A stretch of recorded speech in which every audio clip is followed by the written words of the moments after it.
look upon your people, would you seek and find the lost of a righteous generation that's counted up the cost? We're tired of earthly pleasures from a world that'll never last. How we long to be in glory with the God who's coming fast. This world has nothing more that it can give, so I'm trading in my life so I can live. I'm a citizen of heaven. This place is not my home. I'm longing for glory. That's where I belong. You have called the righteous to stand for what is true.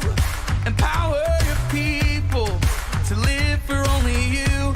I'm a citizen of heaven. Oh.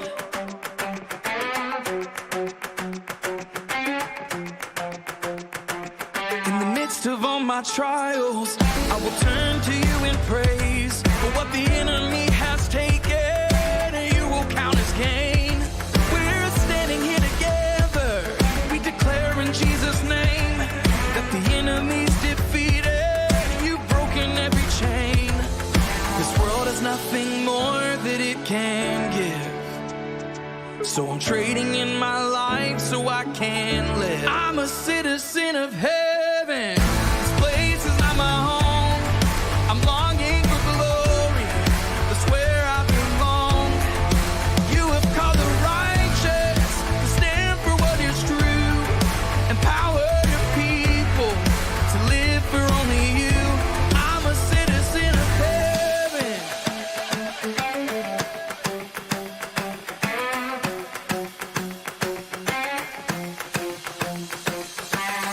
This world's got nothing for me. This world's got nothing for me. This world's got nothing for me. I gotta go home. This world's got nothing for me. This world's got nothing for me. This world's got nothing for me. I've gotta go home. This world's got nothing for me. This world's got nothing for me. This world's got nothing for me. I gotta go home. This world's got nothing for me. This world's got nothing for me. This world's got nothing for me. I gotta go home. I'm a citizen of heaven. This place is not my home. I'm longing for glory. That's where I belong. You have called the righteous to stand for what is true. Empower your people to live for only you. I'm a citizen of heaven. This place is not my home. I'm longing for glory. It's where I belong. You have called the righteous to stand for what is true. Empower your people to live for only you. I'm a citizen of heaven. Good job.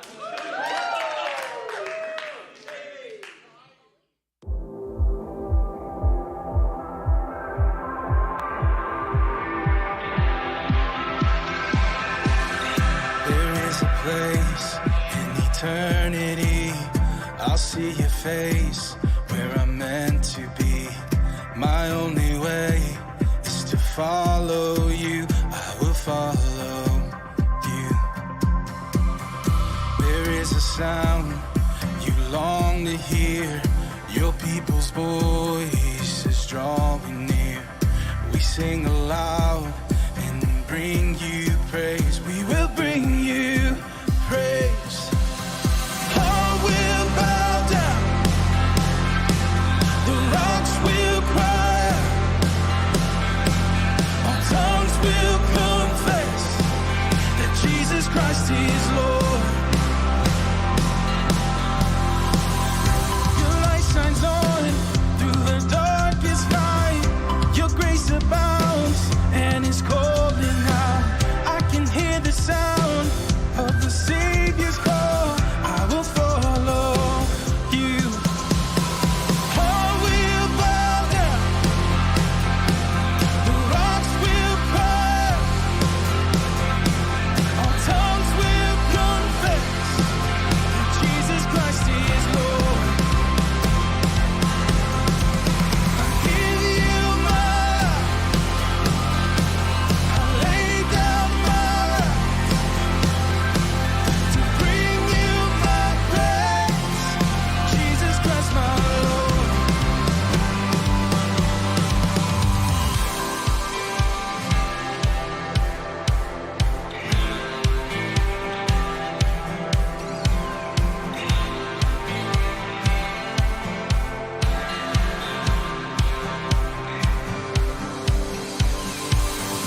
One name, one truth, one God that reigns above it all. My life for you I give, so lead me where you call. One name, one truth, one God that reigns above it all. My life for you I give, so lead me where you call. One name, one truth, one God that reigns above it all. My life for you I give, so lead me where you call. All will bow down, the rocks will cry, all tongues will confess that Jesus Christ is Lord. I give you my, I lay down my right to bring you my praise. Jesus Christ, my Lord.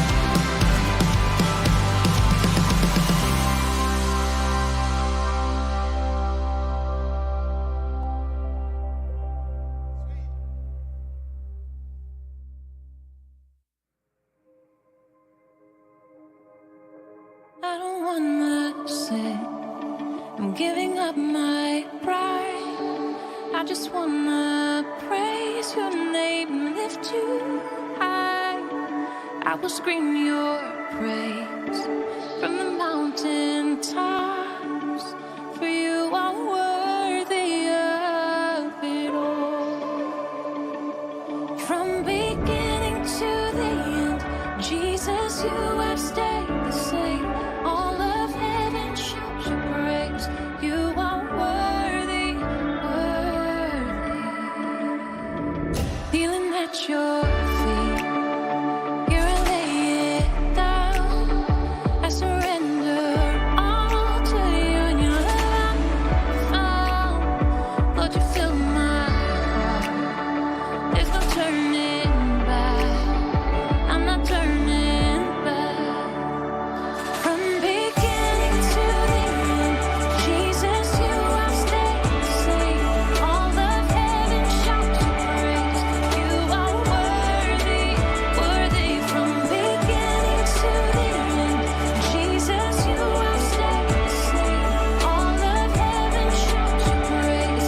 You are holy, holy. No height, no death, or anything else could ever keep me from you, could ever keep me from you. No fear, no shame, no doubt in my mind could ever keep me from you, could ever keep me from you. No height, no death, or anything else could ever keep me from you, could ever keep me from you. No fear, no shame, no doubt in my mind could ever keep me from you, could ever keep me from you. From beginning to the end, Jesus, you have stayed the same. All of heaven shouts your praise. You are worthy, worthy. From beginning to the end, Jesus, you have stayed the same. All of heaven shouts your praise. You are holy,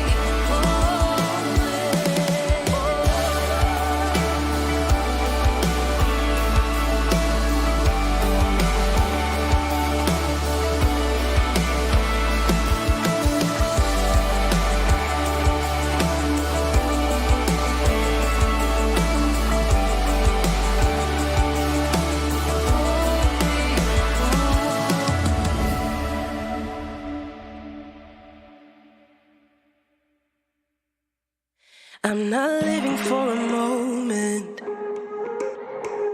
I'm not living for a day. But my treasures are in heaven, when I see your face. You pulled me out of darkness, and you called me by name. When my eyes couldn't see, you remain the same.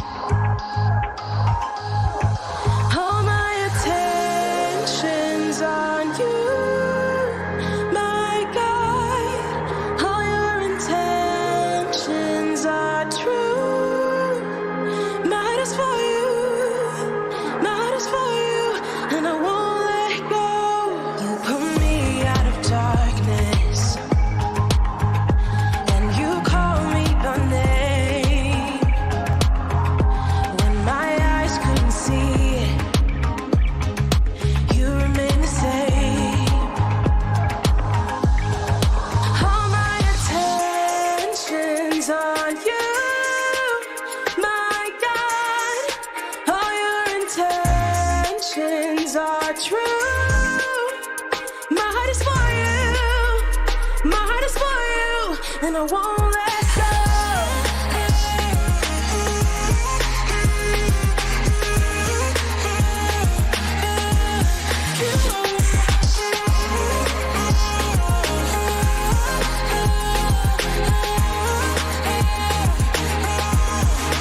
When I was blind, you opened my eyes. You took these dry bones, you brought them back to life. My hope's not here, I'll shake off all fear. No hesitation, my Jesus is here.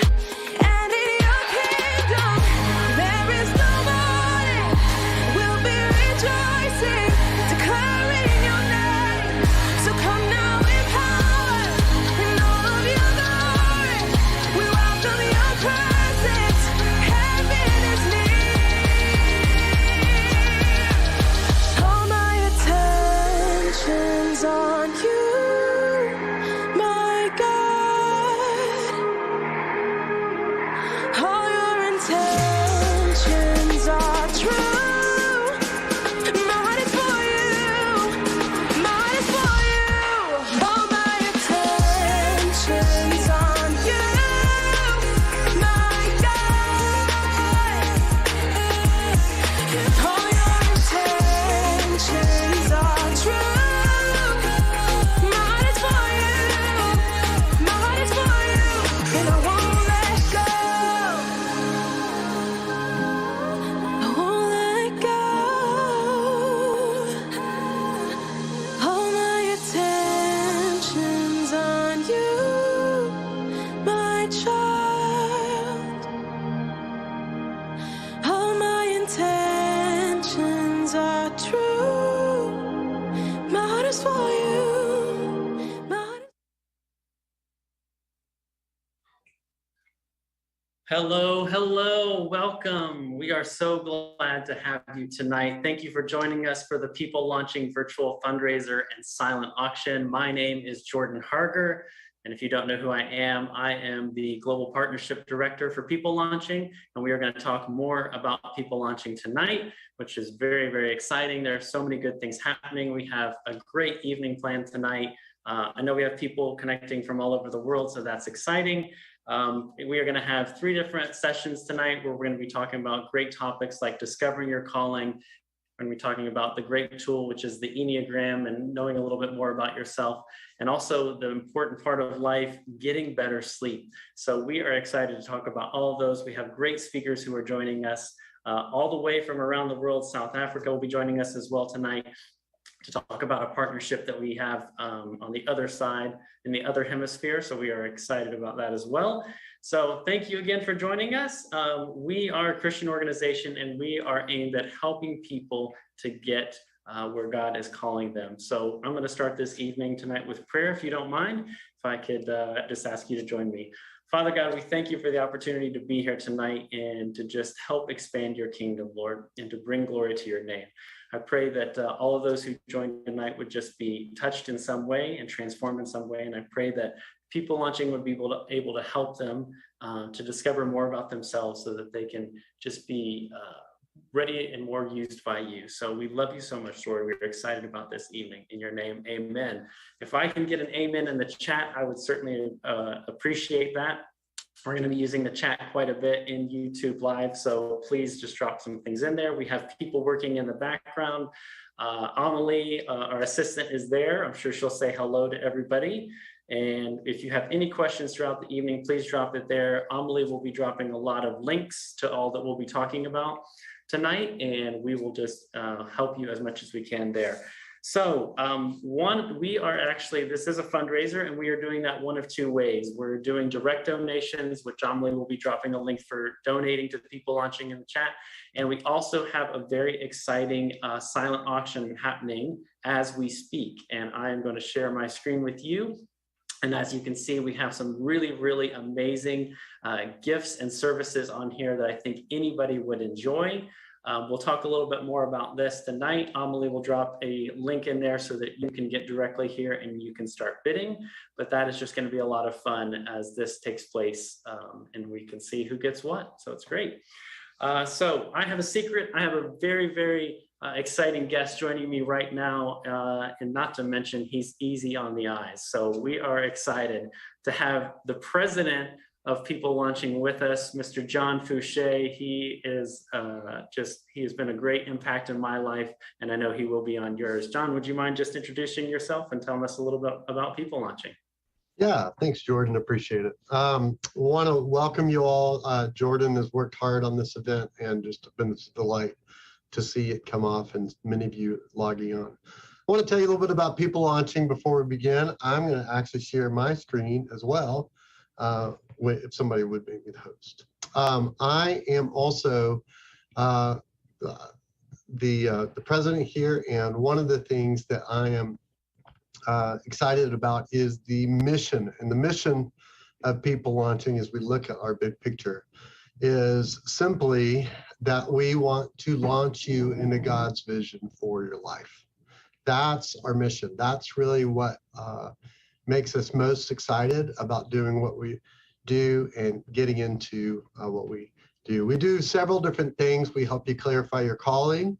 We help you grow your leadership and launch your cause. Now, there's different forms, and tonight we're going to be talking about these things as well as the other thing George mentioned. But if you're here and you do not have clarity on your calling, or if you are leading something that you're kind of over your head, or if you're starting something, this is very much right in the sweet spot of what we do.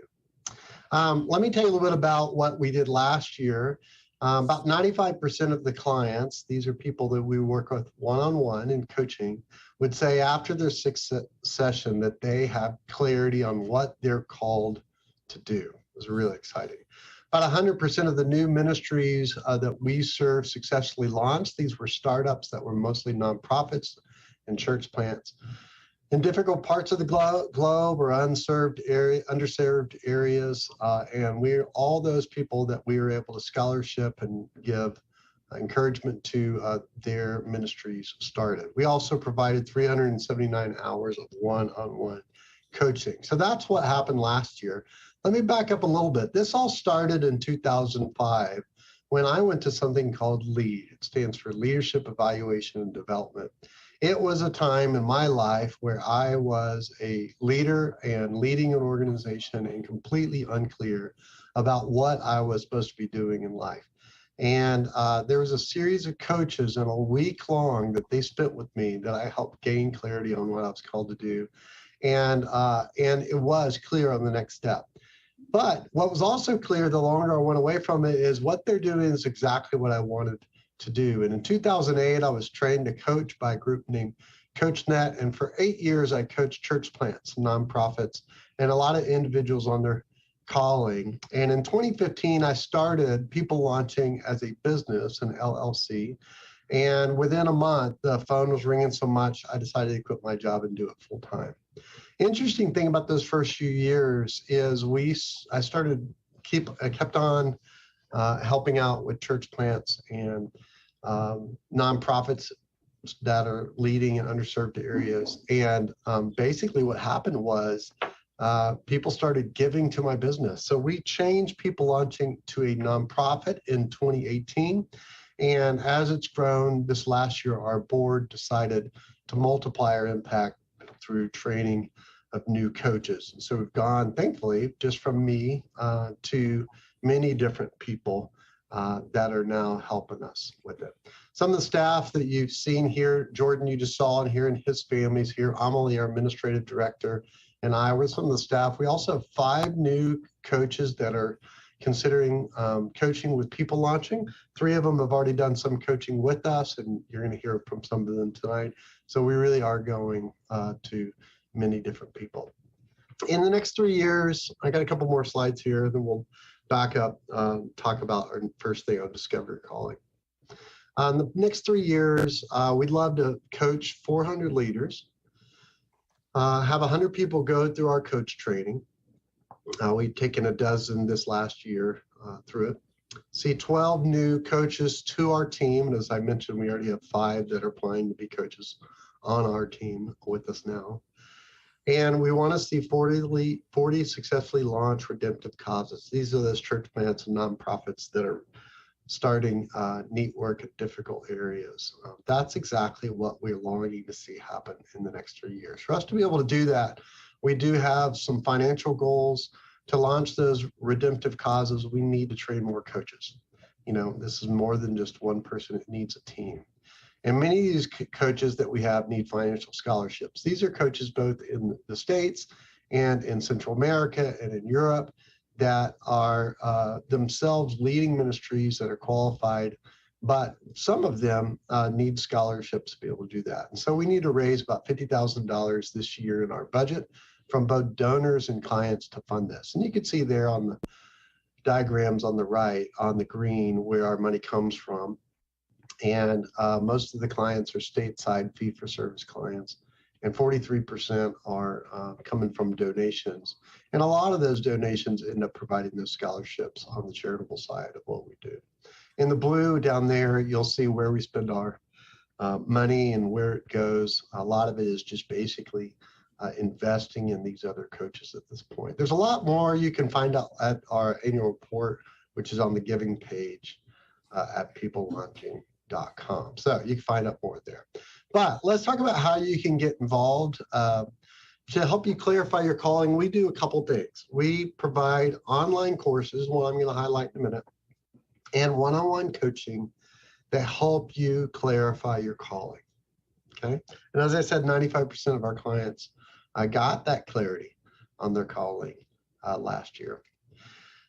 And also to grow your leadership, same thing. We do a little bit of online courses, but a lot of that is one-on-one coaching as well. And then finally, to launch your cause, what this may be is you giving to somebody else's cause, or you coaching with us and taking our coach training, or maybe going to iHub in Cape Town, South Africa this fall. These are several different ways that you can get involved. And here are 3 in particular. All right, so Jordan, I'm gonna have you come back, help me out here. In a minute, we're gonna talk about discovering our calling.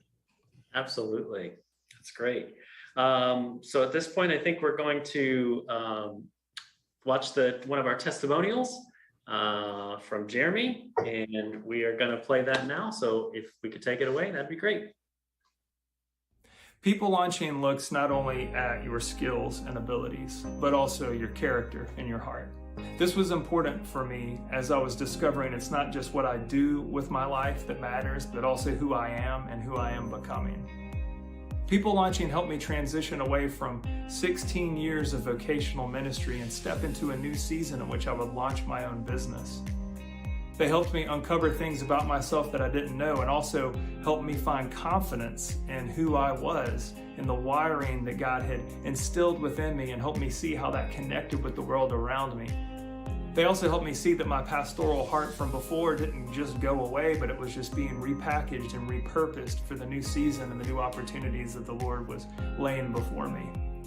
You should consider partnering with People Launching because they can come alongside you to help you find confidence in your calling and help you discover new opportunities in which you can serve the world around you with great joy.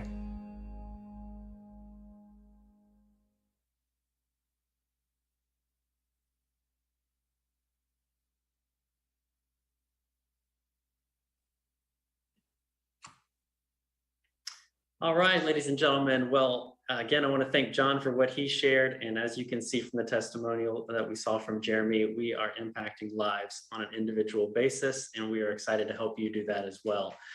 John is now going to come back with us, and he is going to be doing a session on discovering our calling. And I am very excited about what he has to share, because this, like I said, this has impacted my life and has brought me a lot of clarity to me and my family. We also want to encourage you, if you're watching this, to ask questions in the chat while any of our speakers are talking. We're going to have a Q&A session at the end of every seminar. So we'll be taking your questions and answering those live. So take it away, John. All right. Thank you very much, Jordan. So yeah, let me talk to you about what do we mean by discovering my calling. This is kind of the bread and butter of what we do. We want to unpack this. Defining calling. One of my favorite quotes was from Frederick Buechner, and he described vocation or calling as the place where your deep gladness and the world's deep hunger meet. I love that. It's a beautiful definition, and it's very clarifying of what we're talking about. Your God-given calling. Calling assumes a caller, right? It assumes that you're called by God to a specific task, and that's the way he sums it up.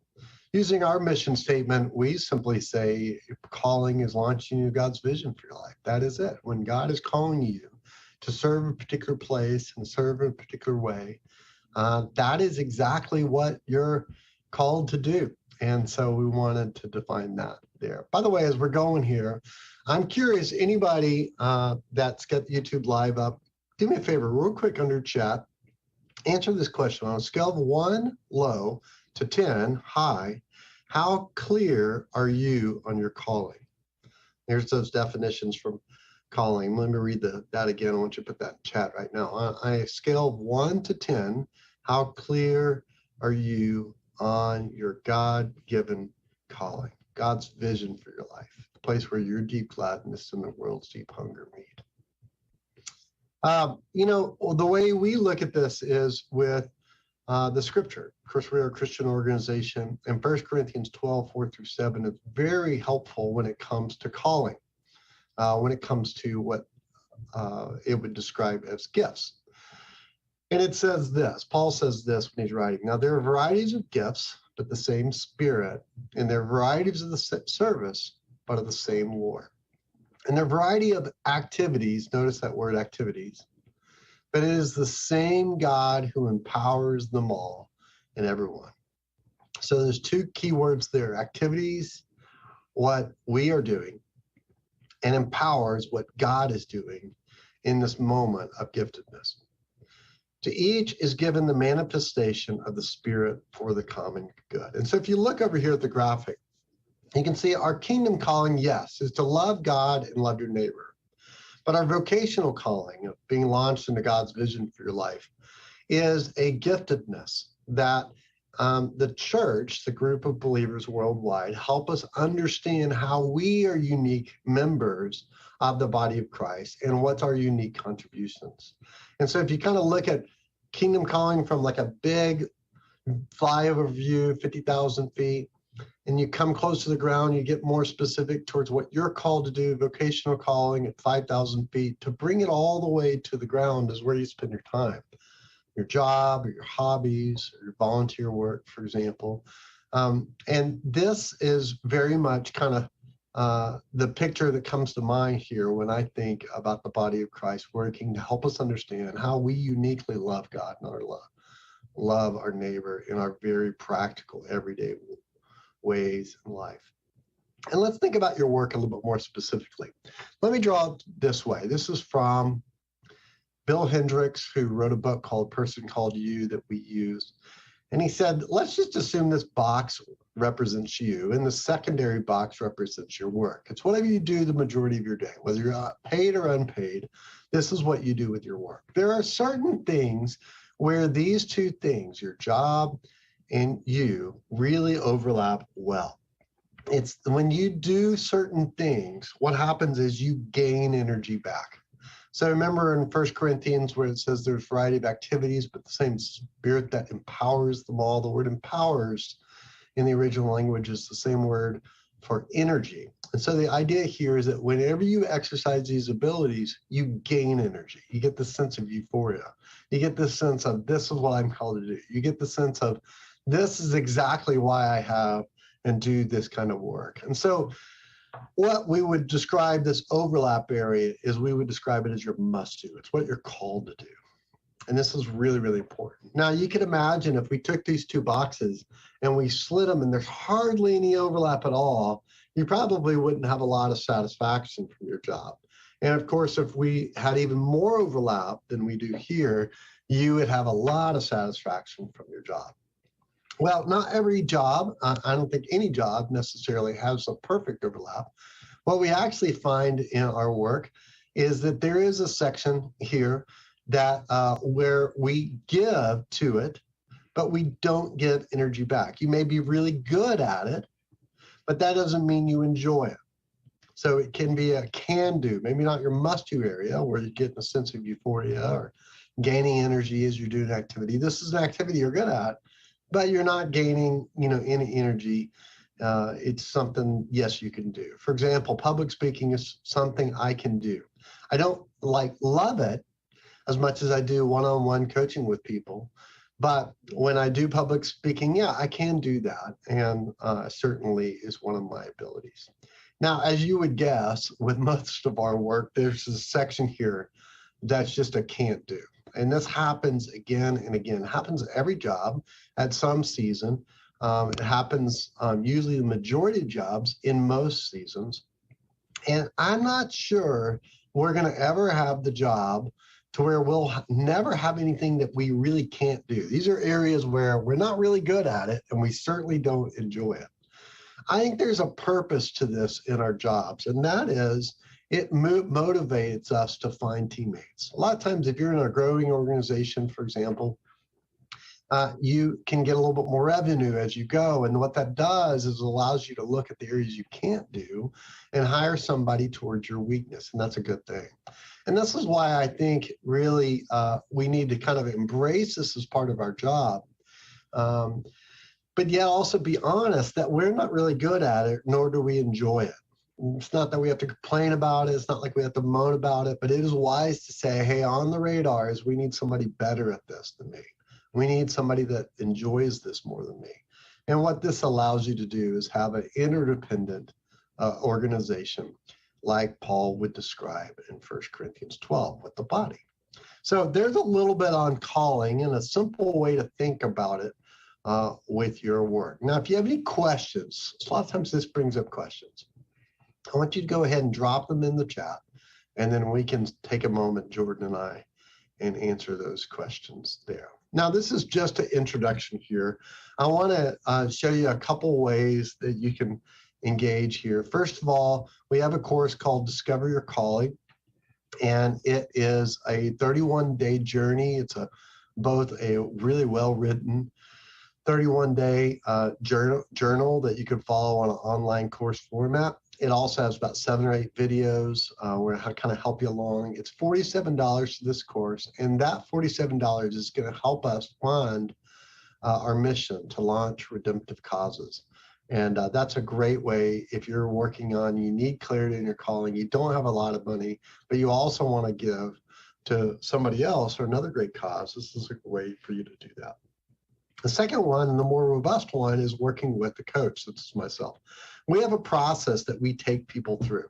And usually we have about 7 or 8 sessions at minimum that we work with you. First of all, we get to your whole life story. What were the highs and lows and what God did, times that you really encountered suffering, and the lessons you learned along the way, and what you picked up from your family of origin. So we do that with the first session with our clients when we're working with them. Second of all, we use something called the Enneagram, which we're going to talk about in a minute. It is a character-based personality test that helps you measure your spiritual life. And we have a unique way of using the gospel with it and kind of rooting it into a Christian worldview. The third thing we do is this motivated abilities, kind of like those 2 arrows between the 2 boxes where you did something, abilities, and you gain energy. We go back to your top 10 events where you did something well and enjoyed it. It's really, really helpful to actually go through your events to the season of your life. It's not just an online assessment where you're filling out somebody else's questions. We're talking about the events that had your language, had your environments. It has your circumstances and subject matters and abilities and how you specifically would describe it. And we get a very clear picture of not just what you're good at, but what brings a smile to your face. We narrow to just the must-do with this. It's a very helpful session for our clients. And then we kind of work on a metaphor.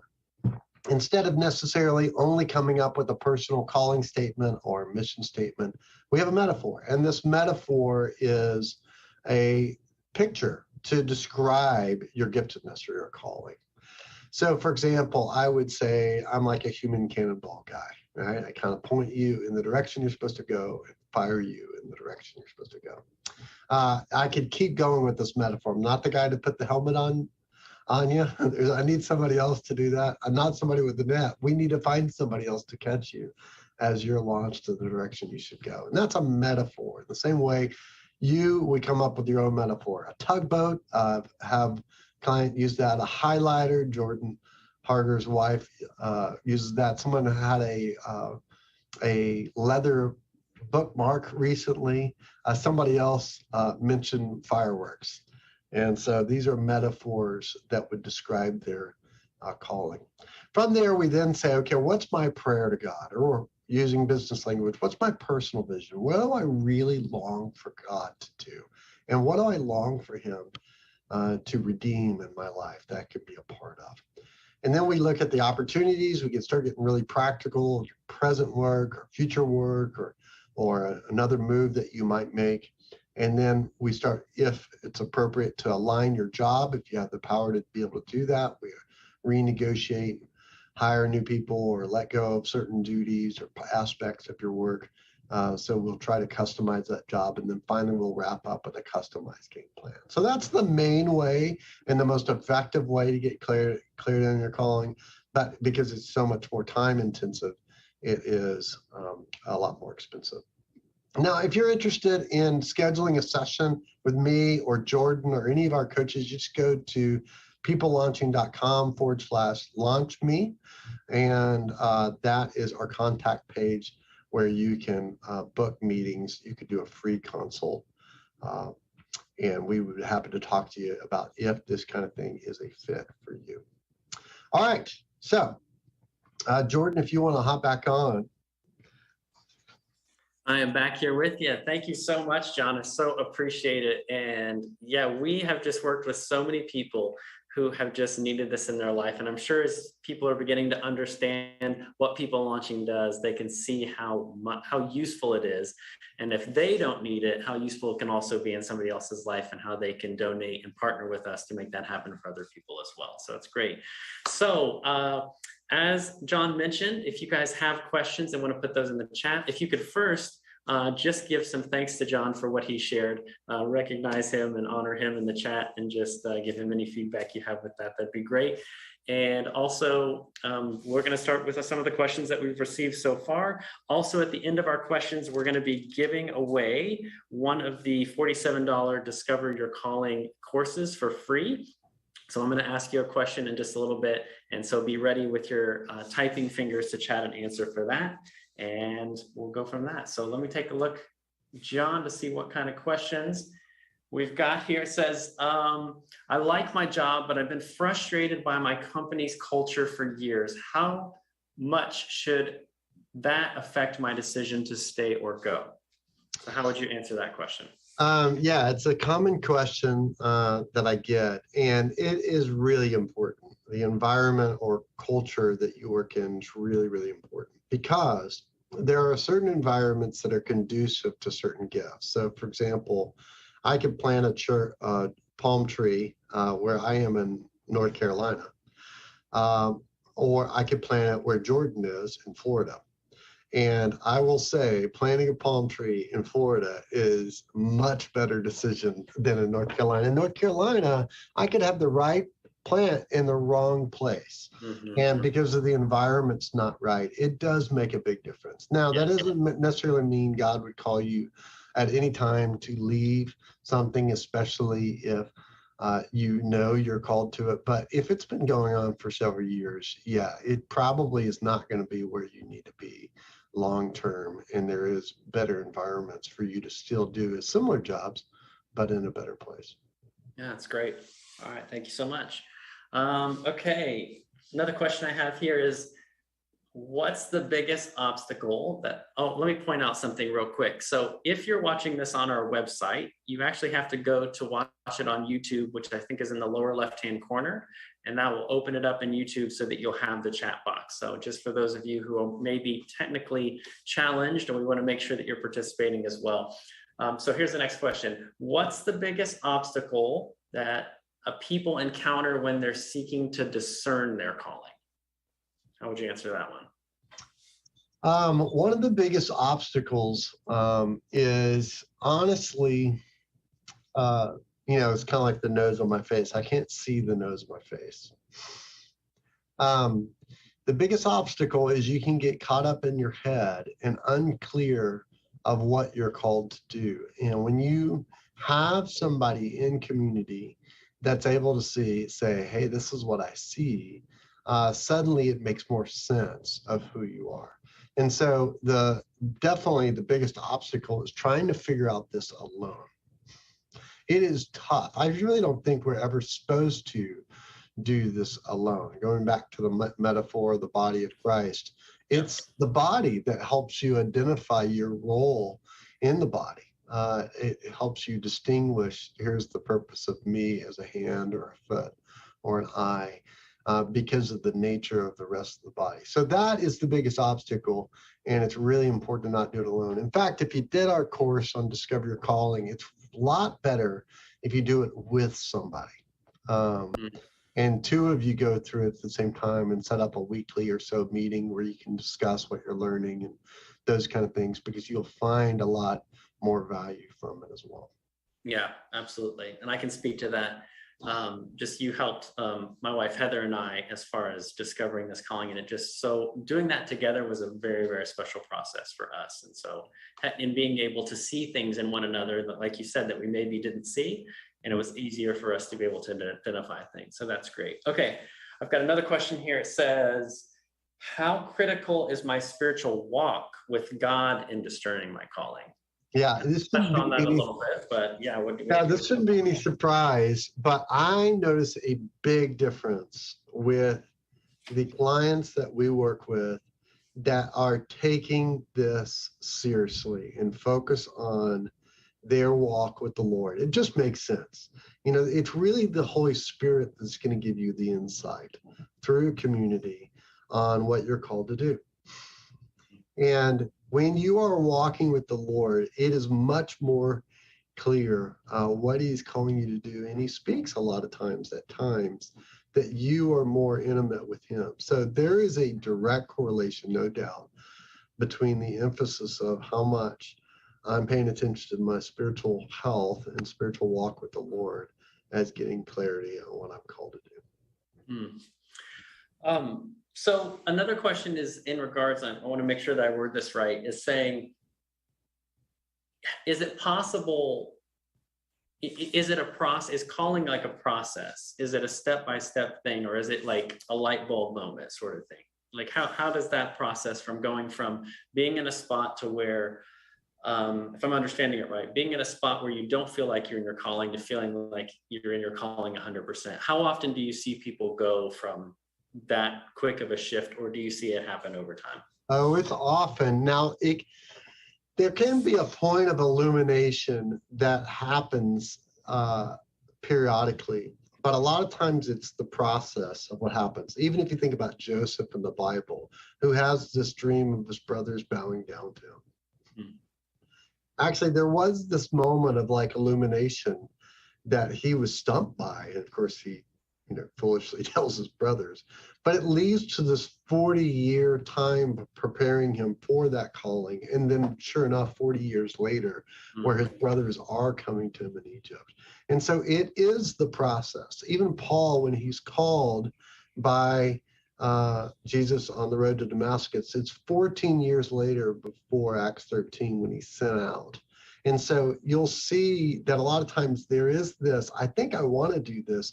And then there is this twist and turns. A lot of times it's character building that God does to help prepare you for that season. Now, that said, when we're working with clients in those 8 sessions, it's usually the 6th, 7th, or 8th session when it gets really practical and they really realize what we're going to do. Not everybody walks away from that saying, I know what I'm called to do and I'm doing it now. But they can say, I know what I'm called to do, or I'm at least clear on my prayer to God. And now it's time to just wait, pursue opportunities, allow him to open the door for the right season. Great. Thanks so much. And I'm just curious for myself, can you share a story of somebody, what's been your most memorable coachee that you've really seen a radical transformation or a real huge shift? Can you think of one off the top of your head where it was night and day difference? Yeah, I mean, I experienced that a lot. The guy that we just showed on videos, Jeremy Carr, who was a pastor. And, as we went through this process of walking him through his calling, I mean, he's been a pastor and he was really quite good, excellent speaker, as you could tell in the video. But it just kept coming back to acting. I'm like, oh my gosh, here we are going in this direction that we are now sending this father of 3 into a occupation of acting, and sure enough, it was, financially had some tough times, but it's really become a really good fit for him. And he actually ended up using all those pastoral skills well, but in an environment where he's working with and developing other actors, producing films and those kind of things.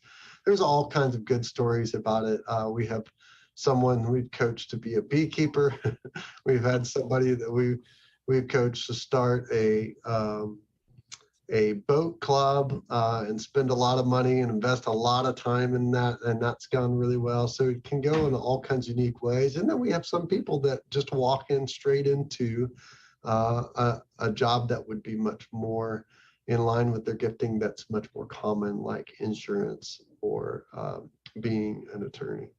Yeah. Everybody's calling looks different, and so it's exciting to see how it pans out.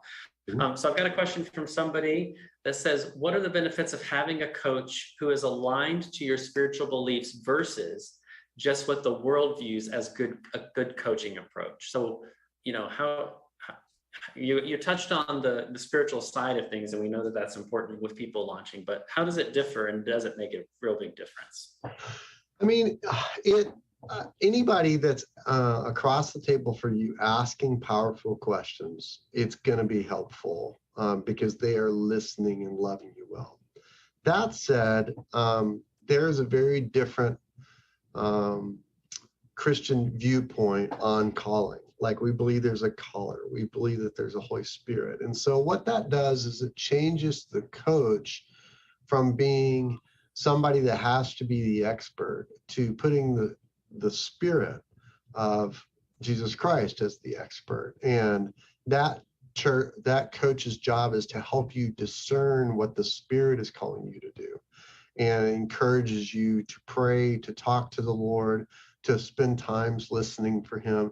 It really does make a radical difference. But still, coaches can be good whether they're Christian or not because of the power of listening. But I would say that one of the biggest benefit is just someone that is with you, discerning from God, prayerfully asking those kind of things. Another benefit is they tend to have perspective and values that are a little bit closer to what you're looking for, and that can be helpful as well. And then finally, I'd say another benefit is they're not just trying to launch you into your dream job. They're trying to launch you into something that really has a redemptive impact. And sometimes those jobs are quite hard and can be quite challenging by design because you're stepping into places that aren't redeemed. And that's another benefit there. I can speak to that personally because there was a time in my life before going onto the mission fields where I was working a great job, making an okay salary and providing for my family. But I hated my life. I absolutely hated my life. And I wasn't until then that I felt a call to step into firefighting and paramedicine. And it was a huge pay cut and it was extremely difficult, but I felt so alive. And I think that that's what people realize, is that chasing after the wrong things doesn't always produce the results that we want. So yeah, that's great. I've got another question from somebody here online. How could, here we go. Can coaching continue to help me if you have discovered your calling, but it requires huge transitions to pursue it? Oh, So, yeah. So honestly, a lot of the people that come to us for coaching have gotten clarity on their calling. They know what they want to do with their life. It's just really hard. Mm-hmm. So starting, for example, like some of the pastors that are church planners, they've started this thing. Now people are coming to them with serious problems and they're over their head.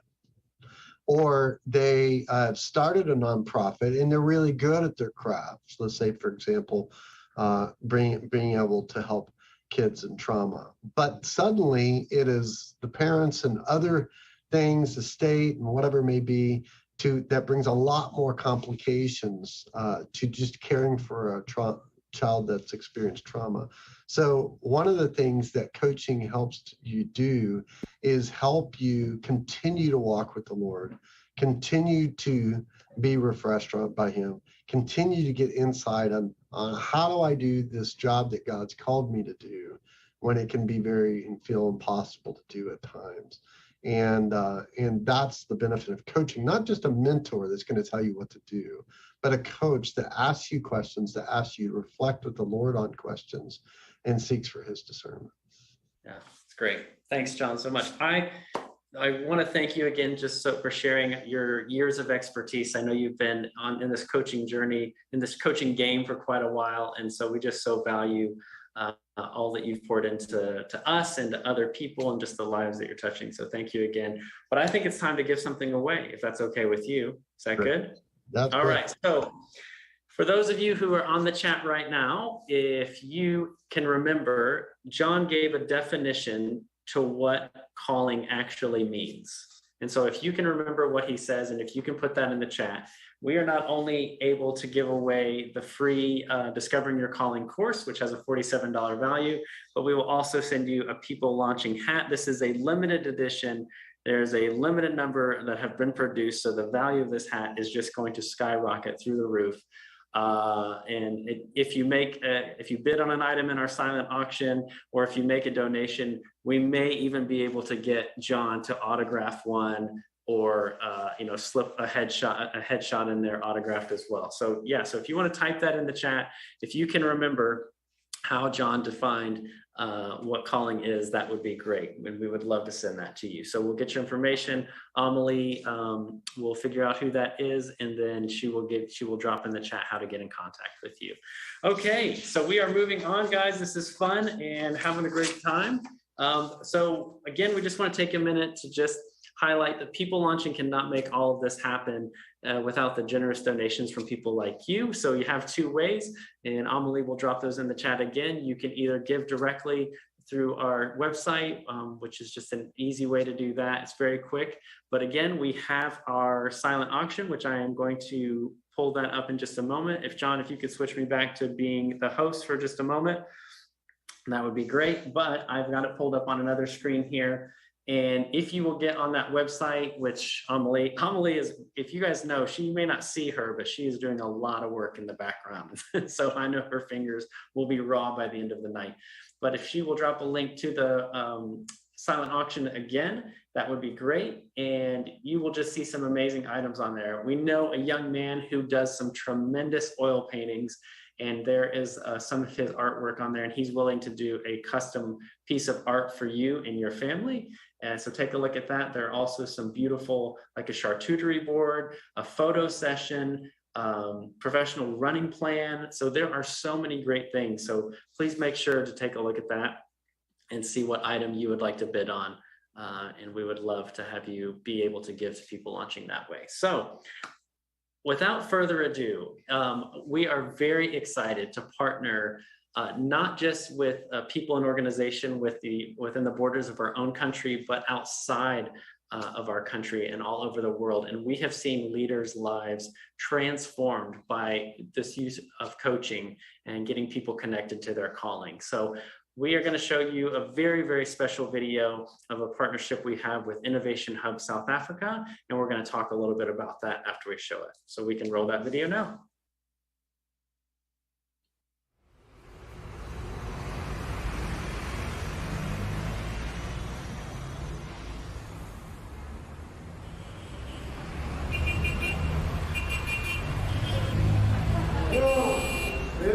My mind was somewhere.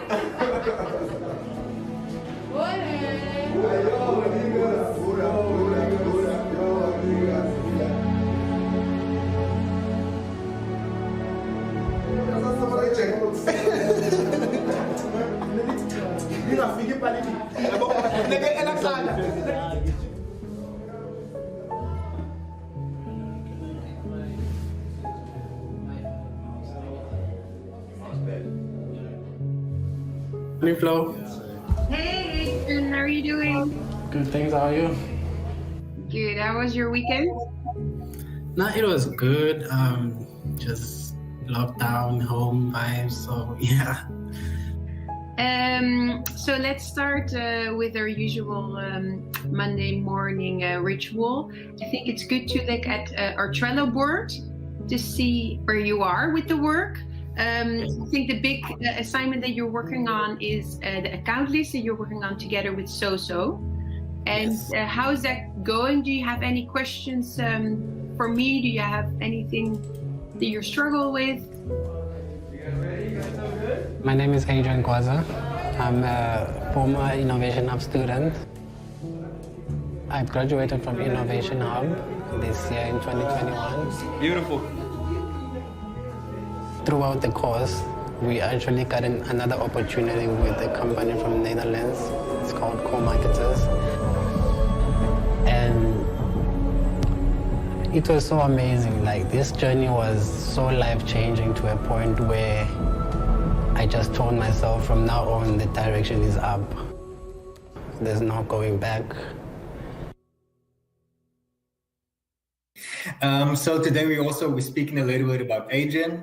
And also wanting just to get to know more of him. Yeah, so Adrian, I met him in the first traineeship we did last year in October. So he's now in my team, in the marketing operations team. And what he's doing is really working on skills that they've developed during the traineeship, but also really try to sort of constantly develop and add skills to their portfolios. So it's been super excited to have him in the team and see him develop from a trainee now as a real employee of Co-Marketers. I've always been a happy child. My parents raised me very well, and that's just a blessing on its own, and that also motivates me in terms of the person who I am today. And my family is everything to me. Like, even throughout the traineeship, I don't know how I would have made it without their support. It was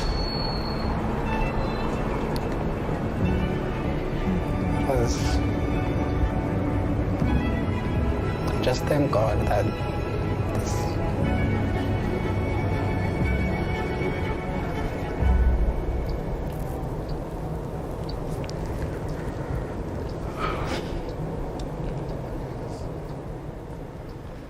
Adrian is a good young man. He usually spends most of the time at home here. Ever since Adrian finished school, he didn't give me a problem.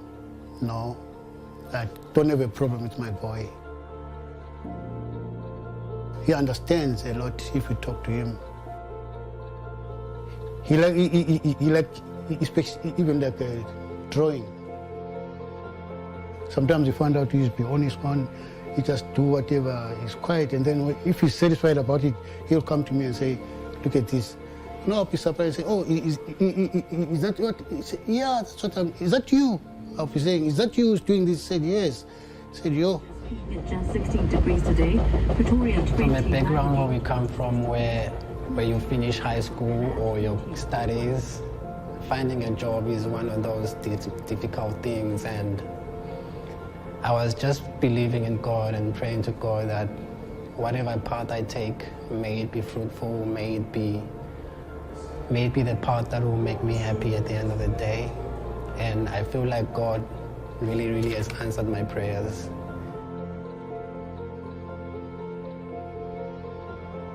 Working for an international company has actually been life-changing to a point where what will I learn? What experience will I get from this? And what will I use this experience for? Am I actually going to start my own company and then employ other young people who aspire to be like me?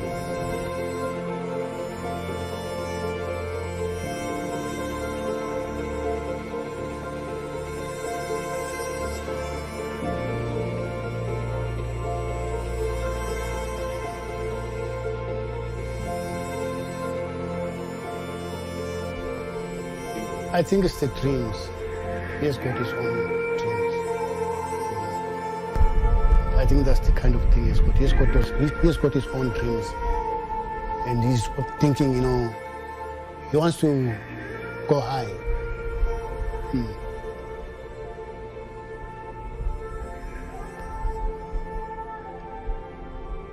I'm very, very proud of him.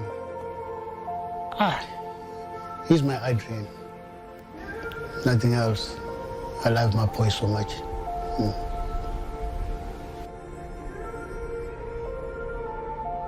I feel like young people can really change South Africa.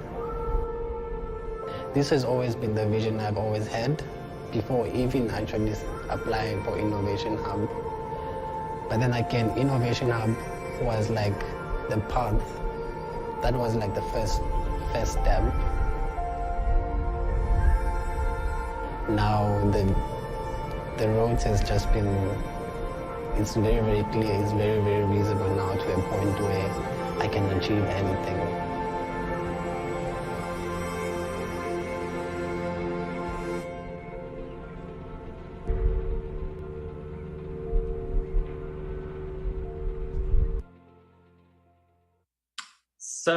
So good. That video is amazing.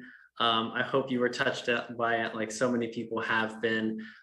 My family and I, before coming back to the States at the beginning of last year, actually had the honor and privilege of spending 5.5 years in South Africa and seeing iHub in person. So it was such an incredible experience, and seeing so many lives impacted like Adrian's is just incredible. So we are going to tell you more about Innovation Hub and how you can get involved both from your home, from your workplace, and even if you want to take a trip to South Africa to see it for yourself. But even better than me talking about it, I think you should hear from it from a South African. So I would like to introduce Miss Marissa Moloto to you. Marissa, can you say hello to everybody and tell us a little bit about who you are and what you do? Hi, everyone. Hi, Jordan. My name is Marissa Moloto. I'm the program lead for iHub Africa. I'm zooming in all the way from Cape Town, South Africa. And so, I'm in charge of kind of designing the program, making sure the program runs, and just engaging with our young people as well. We're so excited to be partnered with People Launching. We've really come alongside our coaching journey and mentoring young people. So we're so excited to be part of today as well. Great. Thank you so much for taking the time. And so I just thought, after watching Adrian's video, this is just one of the many lives that you guys have impacted already. And I know you guys have a new class that is running in 2 different parts of South Africa right now. And so the multiplication is just happening, and we're excited to see that. Can you tell us, what does this program do to help really change their futures? What does this really mean for them? So We started with 16 young people. We actually kind of first went on a headhunt. Like, we have this crazy idea that we're going to create opportunities for young people in South Africa that's going to unlock their potential in both the local and the global economy. We refined our search, ended up with 30 amazing people in our intake and bootcamp recruitment process. And then we started our pilot with these young people. Some of them were actually still at school at the time because they felt like they needed something to strive for, even after they matriculate or graduate from high school. We then pivoted in 2020, as you know, boom, boom, boom. We had pivoted to an online platform where we went remote, and we actually had to hand deliver devices to these young people. And a lot of their circumstances are very challenging because some of them really live in shacks. So, you know, it's informal settlements. There's no running water, no electricity, no bathrooms. So we really did what we could to make sure that they were able to access and get online for their learning. In 2021, we then grew, and every year we were doubling our cohort. 2021, we launched in Gauteng. So it's a province within South Africa. And so now we have a program running in Cape Town and Johannesburg. And this year we doubled our cohort again. So we had just under 900 applicants apply, and we only had space for 50 students. And so we feel like they are the best yet, but we keep saying that every year. And Right. They are super excited. We've got a very good split because we're also intentional about females coming into the sector. And in South Africa, you know, there's kind of this misconception also that, you know, the tech space or the digital space is definitely more suited for males. So we were very intentional about improving our intake of young women. And even last year, we had somebody join that was pregnant. She went to go have the baby, and she came back. She graduated. She is currently placed in a job working for a global company. So that's that's just one tiny story of how we really trying to create access to opportunities for these young people and closing the gap basically on, you know, South Africa's had its struggles with our education system and, you know, based on our previous laws and the level of education and the disparities. And at Innovation Hub, we really want to close that gap by making sure that everyone's got access. We believe that everyone's got potential, and how do we unlock your understanding of your potential? So coaching is a very important part of that journey for us as well. That's fantastic. Thank you so much. So a couple things I want to highlight, and I've skipped over this, is one, I want everybody to know that Marissa is, because she's in South Africa, it is almost 1 o'clock in the morning there. And so if you could send some love in the chat, just because of her dedication to be on this call, and just give her some props, we'd appreciate that. And the second thing is that as we're talking, please, again, remember, if you have any questions for Marissa or about iHub in general, please put those in the chat so that we can do that. But I've got some questions here already that need to be asked. One of them says, what have some students said has been the best part of being in iHub? So, you know, everyone always thinks, oh, it's like the world-class learning environment, or, you know, being able to communicate with all these international experts. And what has come up consistently year after year is the sense of community, that they come to a safe space, not only just physically, emotionally, mentally. And our mentoring and coaching program also provides that safe space for them to kind of grow and understand themselves and them within their context, and kind of that tension between the current reality and their desired state. So the feedback year after year has been the sense of community, and that iHub becomes their family and a place of nurturing, not just in the skill set, hard skills or soft skills, but really in the sense of belonging and growing. So yeah, that's been our number one feedback. That's great. Another question is, how have some of the alumni, the people who have graduated, experienced life and job seeking since leaving iHub? So what are you seeing from your students once they graduate from the program? What's happening with them?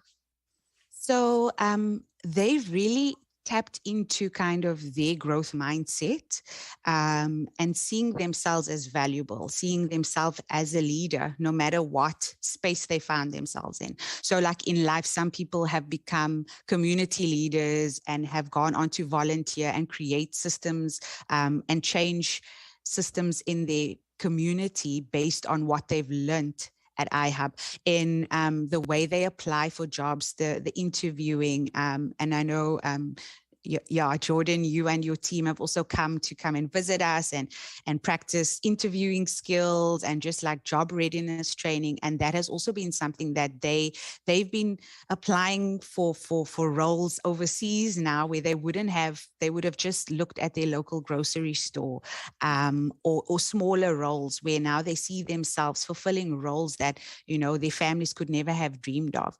So something also that they've had positive feedback on, not only from their families but their communities, is that they kind of see now as role models. So interesting that they would be newly graduated or newly kind of job placed or even in an internship role, where other family, friends and community members have come to them and said, wow, like, how did you get there? What have you done? Like, I want to be like you. And that's even just being a new graduate. So the fact that they see themselves as leaders, as change makers, but also role models.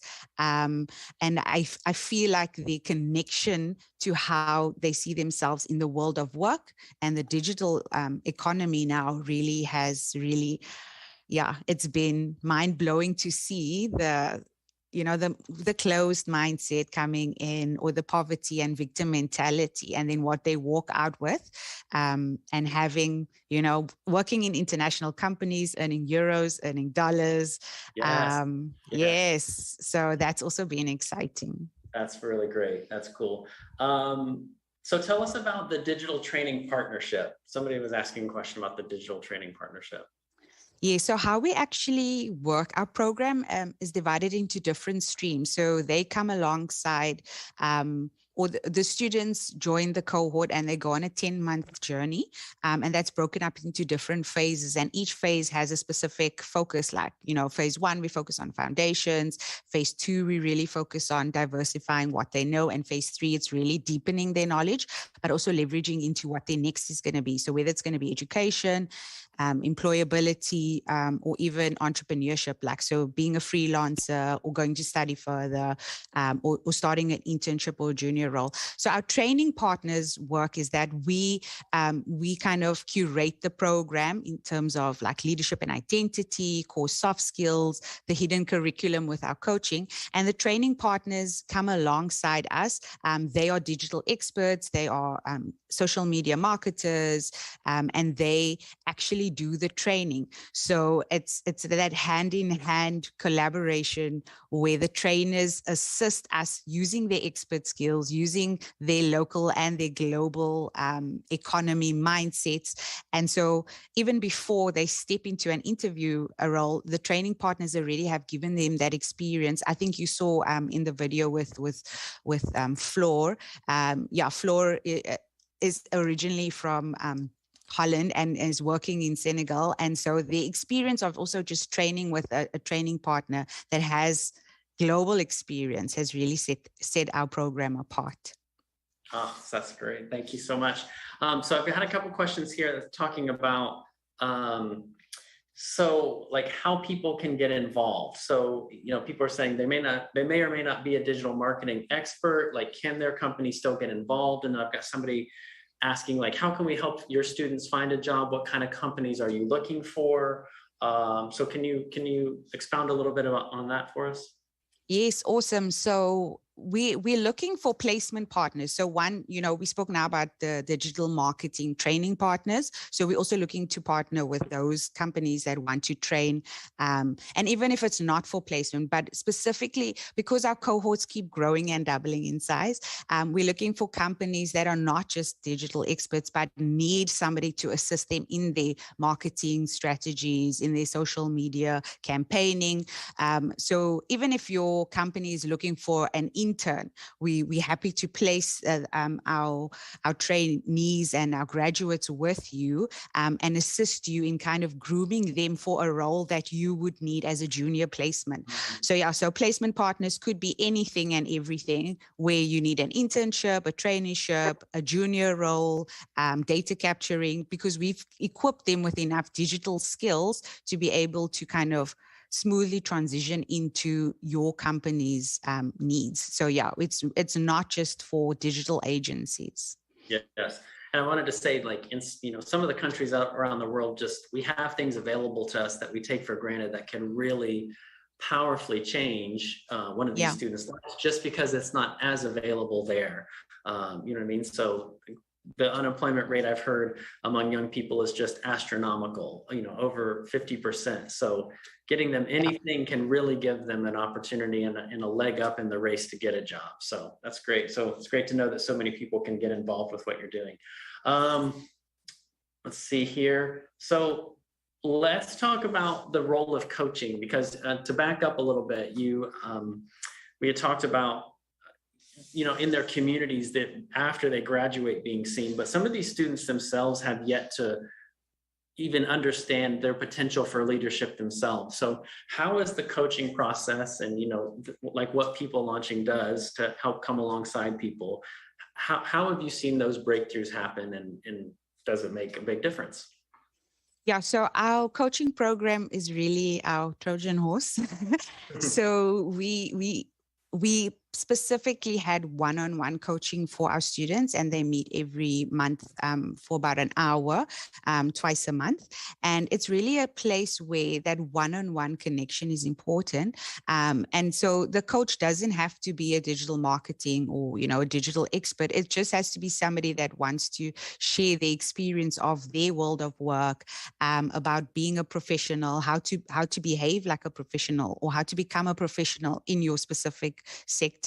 And the coaching is really obviously client-led. So the student will bring their concern, they will bring their challenges or their roadblocks throughout the program, whether it be on their leadership challenges or their digital, like this is what I'm getting stuck in, like I don't know how to manage my time with my submissions, or even their core soft skills, like I'm really battling to send great emails.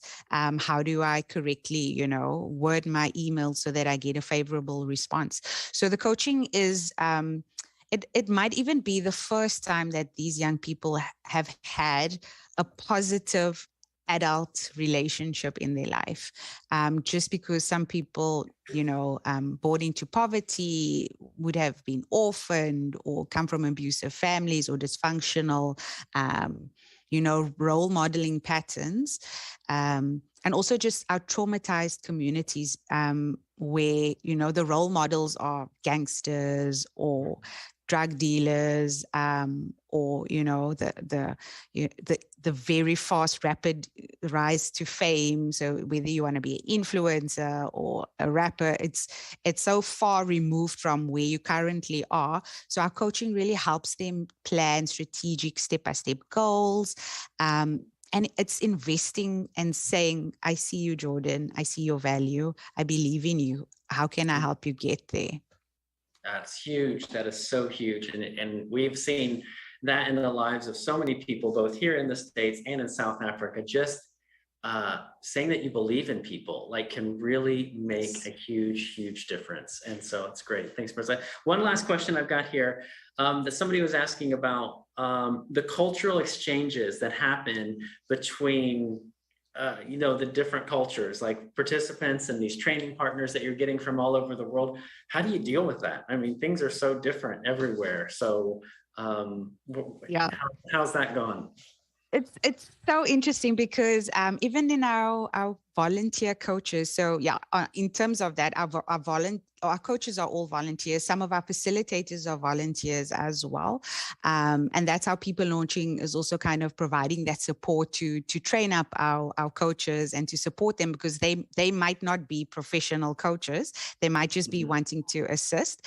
And even in that relationship where, you know, a volunteer coach is from overseas, or our training partners, they've said the impact that these students have had on their lives and the way that they learn about the culture of South Africa, about family dynamic, about, you know, how we respect our elders. So people might not see what it would be deemed okay in the professional world would be deemed not okay in a different cultural concept. And so that it becomes kind of like a cultural exchange where our coaches and our volunteers, our facilitators, and all our partners really feel like this program has impacted their lives. So even though they're coming and they're giving of their time and feel like they're investing, whether it's, you know, their time, their talents, or treasure, whatever, they feel like they've left with a wealth of knowledge and love and,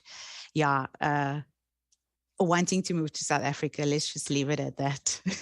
We can attest. Listen, it is the promised land, and we believe, yeah, absolutely. We love South Africa, and our family has been so deeply impacted. So let's talk a little bit more specifically about practical ways that people can get involved. So let's start first with what we've been discussing, is how digital professionals and even people who aren't in the digital professional world can get involved. Well, the first thing, Amelie's going to drop a link in the chat here that is going to be a form for anybody who might be interested in getting involved in any way to come alongside these students as a coach, or as a professional that can offer an internship, whether it be overseas or in person, remotely, or whatever. So there are all kinds of different things that we can work with iHub. We just need, a lot of these students just need the opportunity, and we will make it work. So if you will just please fill out that form, or if you could share it, maybe there's somebody in your world, maybe it's not you, but maybe you know people who may be interested in taking part in that. Please, please, please pass that along. And then also, as we said, there is no better thing than going and experiencing it in person. So we're also going to drop another link in the chat. If you would be interested in coming with us on a trip over to South Africa to meet these students like Adrian in person, and to do things like we've done in the past with teams, where we're doing interviewing skills and we're teaching customer service, or anything that we can do to help give them another step up in their journey, we would love to have you join us. So that form is going to just be on there. We're looking to put trips together sometime, hopefully in late October, early November. So if you'll fill that form out just to tell us that you'd be interested in going, we would love to have you come along. So anyway, Marissa, anything else you'd like to share with us before you head off for the evening, and we can let you finally retire and get to your bed? You are a busy mom, and so we know that sleep is valuable, but anything else you want to share with us before you go? I also just wanted to share that even if you don't own a company that can't assist with placement, but you know of people that are looking for interns or have junior roles, or you don't feel like you could, coach somebody, but you want to share your skill set. Maybe you want to run a masterclass on what is your gifting.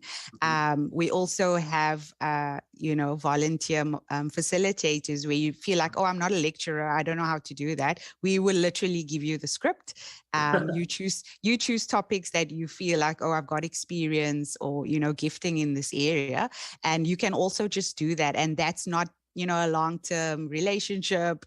It's just, I'm sharing my expertise, and you're presenting to the cohort as a whole. So that's also another opportunity. And yeah, wishing you guys well. I'm excited to see everyone in the next trip.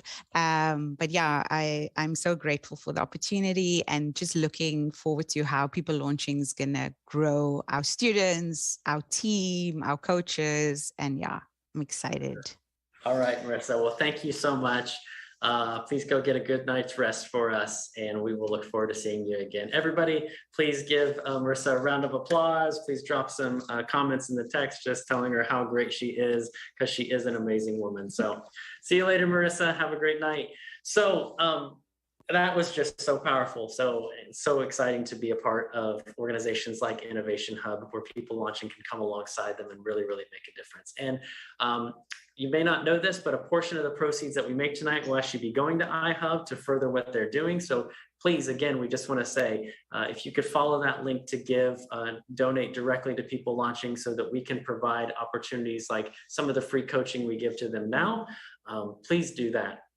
And then also, if you could take part in our silent auction as well, where you can get something out of this, something very, very nice.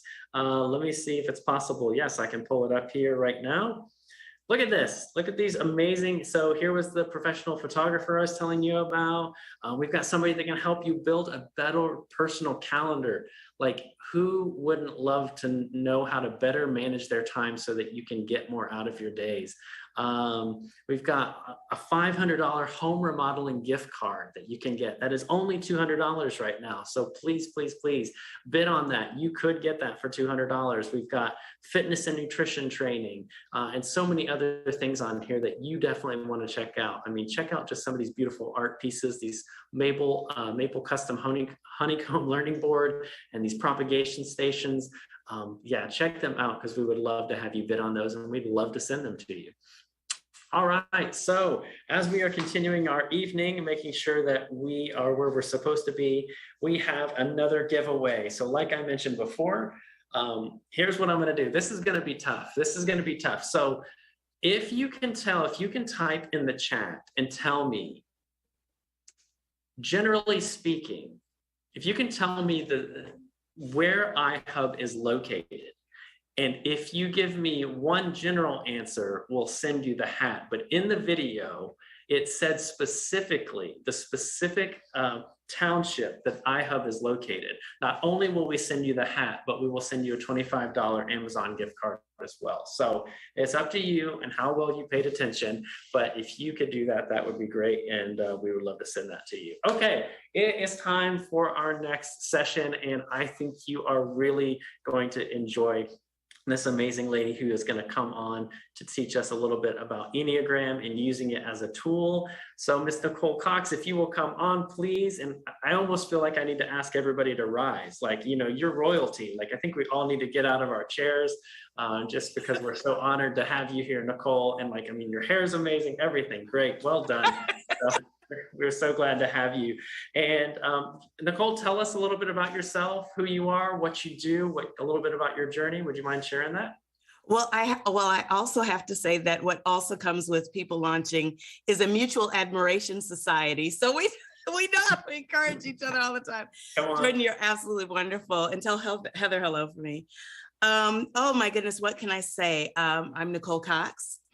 I am married to Devin Cox, a wonderful, wonderful gentleman from the Turks and Caicos Islands, which actually is the country of my parentage.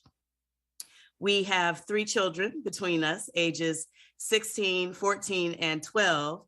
So continue to pray for us. And currently, while Devin is working in Turks and Caicos with our utility company there, I and the children live in Jacksonville, Florida, where we are pursuing their education options here. Our son Josiah is special needs. He has autism.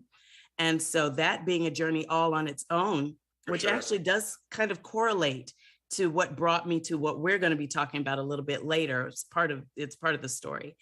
But yeah, we thought it would be best to try to get to the States and get the best opportunities for him and his sisters. And thus we came right back to the States, and we're here now. That's great. Well, we are glad to have you, and People Launching has been so blessed by your involvement. So we are so glad to have you. So I know tonight you're going to be talking about Enneagram. We're going to bring John on here now, because I know that John has been a part of this process of getting you trained in Enneagram, and that you two are going to kind of tag team this together. So I am going to turn things over to you guys and let you take it away, if that's okay. Are you ready? We're ready. We're ready. I think we're ready. So tell us a little bit, you know, I do have a history with the Enneagram, but what's your history with the Enneagram, Nicole? Well, I've always been interested in personality tools. I think it's absolutely fascinating. Matter of fact, when I went to college, I thought for a time that I wanted to major in psychology, but then I got to the place where I could not imagine myself sitting and listening to people complain all day, because I was under the impression that that would be what that would look like for me. I was like, So I took a hard left and ended up majoring in music, of all things, which I still participate in. I'm a worship leader for our church and worship director and that sort of thing. Right. So it's wonderful. However, just the study of what makes us do what we do, like the Apostle Paul said, he could not understand why what he should do, he did not do. And then what he did not want to do, he ended up doing, in very counterintuitive language in that verse. But I've always been fascinated because I found that to be very much true. And so, I've looked at Myers-Briggs and Strength Finders and, all of the heavy names I could name drop all day of BuzzFeed personality quizzes, but it's just all fun for me. Yeah. But as it turned out, the Enneagram, I tripped over it, honestly. There was a theologian that I love to listen to them teach. And I am a little bit of a podcast junkie. And this theologian was a guest on this podcast. And when I was scrolling through and I saw that, I was like, oh, I want to hear what he has to say. I had no interest in the podcast whatsoever. I only wanted to listen to the theologian's teachings, right? And as he was talking, they were bantering back and forth. And the host mentioned the word Enneagram. Okay. He said, oh, I understand you're an Enneagram 5. Now, you guys hang in there. We'll get through the jargon soon. I was like, what in an Enneagram? What is that? Is that a, I was like, is that a major in school? What is that? So I looked it up because I refuse to be the person in the room who does not know what's going on. It's like, wait. And I thought it was interesting. Just thought it was interesting. I was like, okay. I read through it on a very surface level. And then I put it down. I was like, oh, okay, And then just like when you see something one time, then you see it everywhere you go. That's what began to happen. Everywhere I turned, I heard somebody say, well, I'm an Enneagram this. And, I was looking at my Enneagram the other day. What in the world is the... Yes. So I broke down. I found one of those little quizzes online. And the rabbit hole, John, after that, down I went. Had to know more. I know. That's and right. There it is. That's the short and dirty. Yeah, it is a little bit like when you buy that car and you think it's a unique car, and then all of a sudden you see it all over the highway. Right. That's very much. So tell us what Enneagram number you are.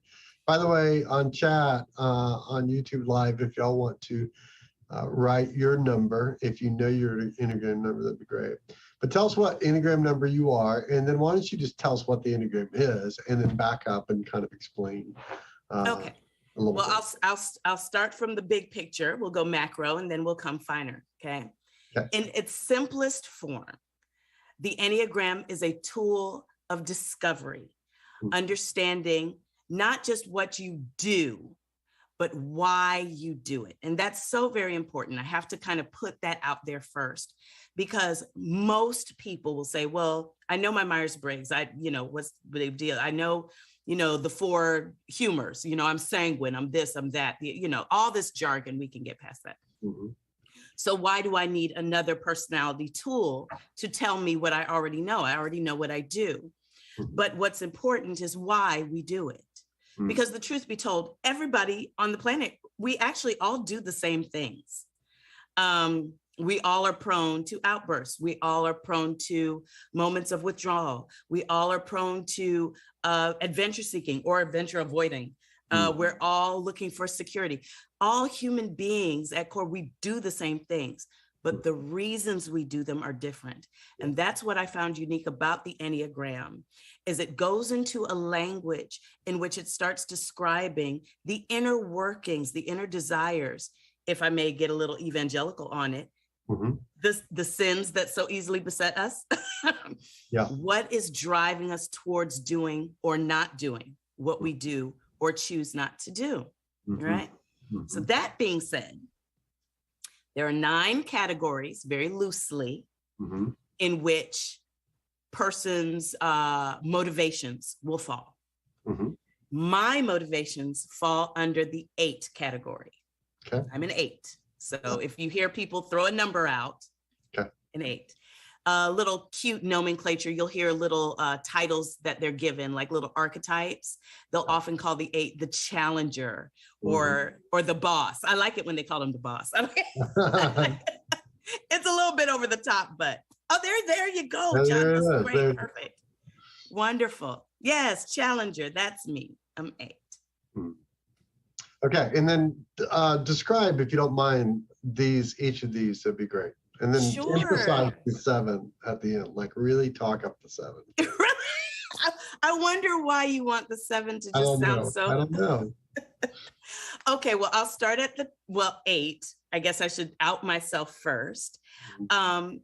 It's an assertive personality, very much no nonsense person. They have a great sense of humor, I think, but a pretty much no nonsense doer. The 8 in the room is the person who is concerned with getting things done. Now, this sounds like a wonderful thing, but unfortunately, if the 8 is not very aware of themselves, they can sacrifice relationship for task. Are we accomplishing what needs to be accomplished? And they can overlook the nuance of sensitivities in relationships and rooms. So that becomes problematic. We could go further, but why in the world would I want to put myself on y'all's couch tonight? I don't think so. Right. A 9, the peacemaker.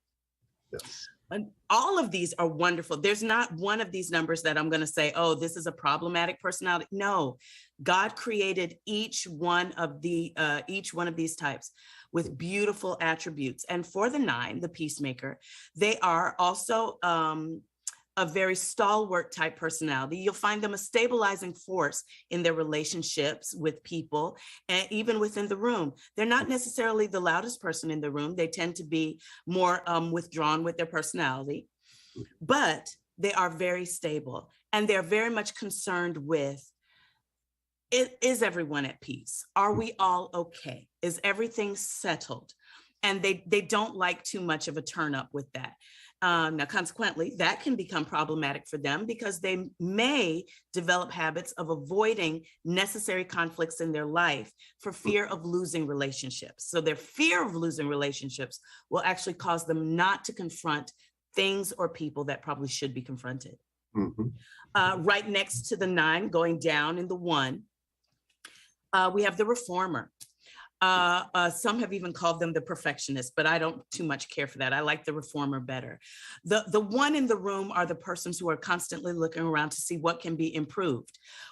They may be even looking at themselves to be what can be improved. And if they can't see something to be improved on themselves, they'll look at you and see what can be improved on you. Yeah, right. But they're very concerned with things being done well and being done right, correctly. They are very much the rule followers in the room. And they have a very keen intuition when things are going slightly askew. They would be the ones to bring everything back to the straight and narrow. Now that can be a beautiful thing, or if they're too deep in their personality, it can also be problematic because it can cause rigidity in their life and an inflexibility, an inability to move with what is happening around them. And consequently, may also cause some damage to relationships. Notice we keep coming back to relationships with this, John. A lot of this is very deeply tied to relationships. That's right. By the way, go ahead, sir. Susan Henson is a 1. She just put in the chat that she was a 1, and she leads a nonprofit called Pharaoh's Daughter that helps take care of babies, moms of babies, and when the moms are incarcerated, and then when the moms are discharged, she takes care of them. So you can just see how the gifts of being a 1 and making things right and putting people back in the place where they need to be and helping to developing them to get them back on the feet. So beautiful way of displaying that. Somebody else that is gorgeous. In the chat, Guerta Toussaint said there are 2. So tell us a little bit about a 2. Keep going. 2. All right. 2s are, well, the helper. These names are really good, John. This is really good. Even though many 2s that I've met don't like being called the helper, but they'll do it. Twos are super relational people. They look outside of themselves always. It's almost actually, there's a kind of a psychological term where we talk about eyes facing out.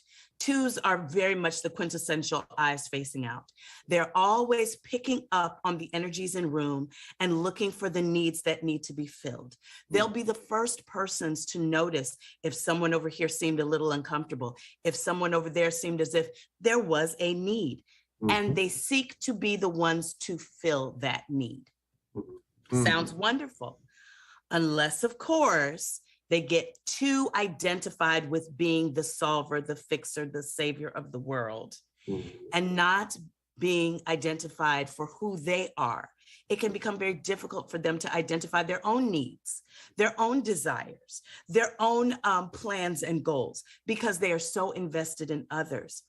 And if that is not reciprocated, it can lead them to feeling a little bit left out, a little bit lonely. So, you want to balance that. Now, of course, we're going very high level with these, John, because I want to get through them for you. Sure. Let's look at the 3, the achiever. You'll find achievers. This is another kind of go-getter personality.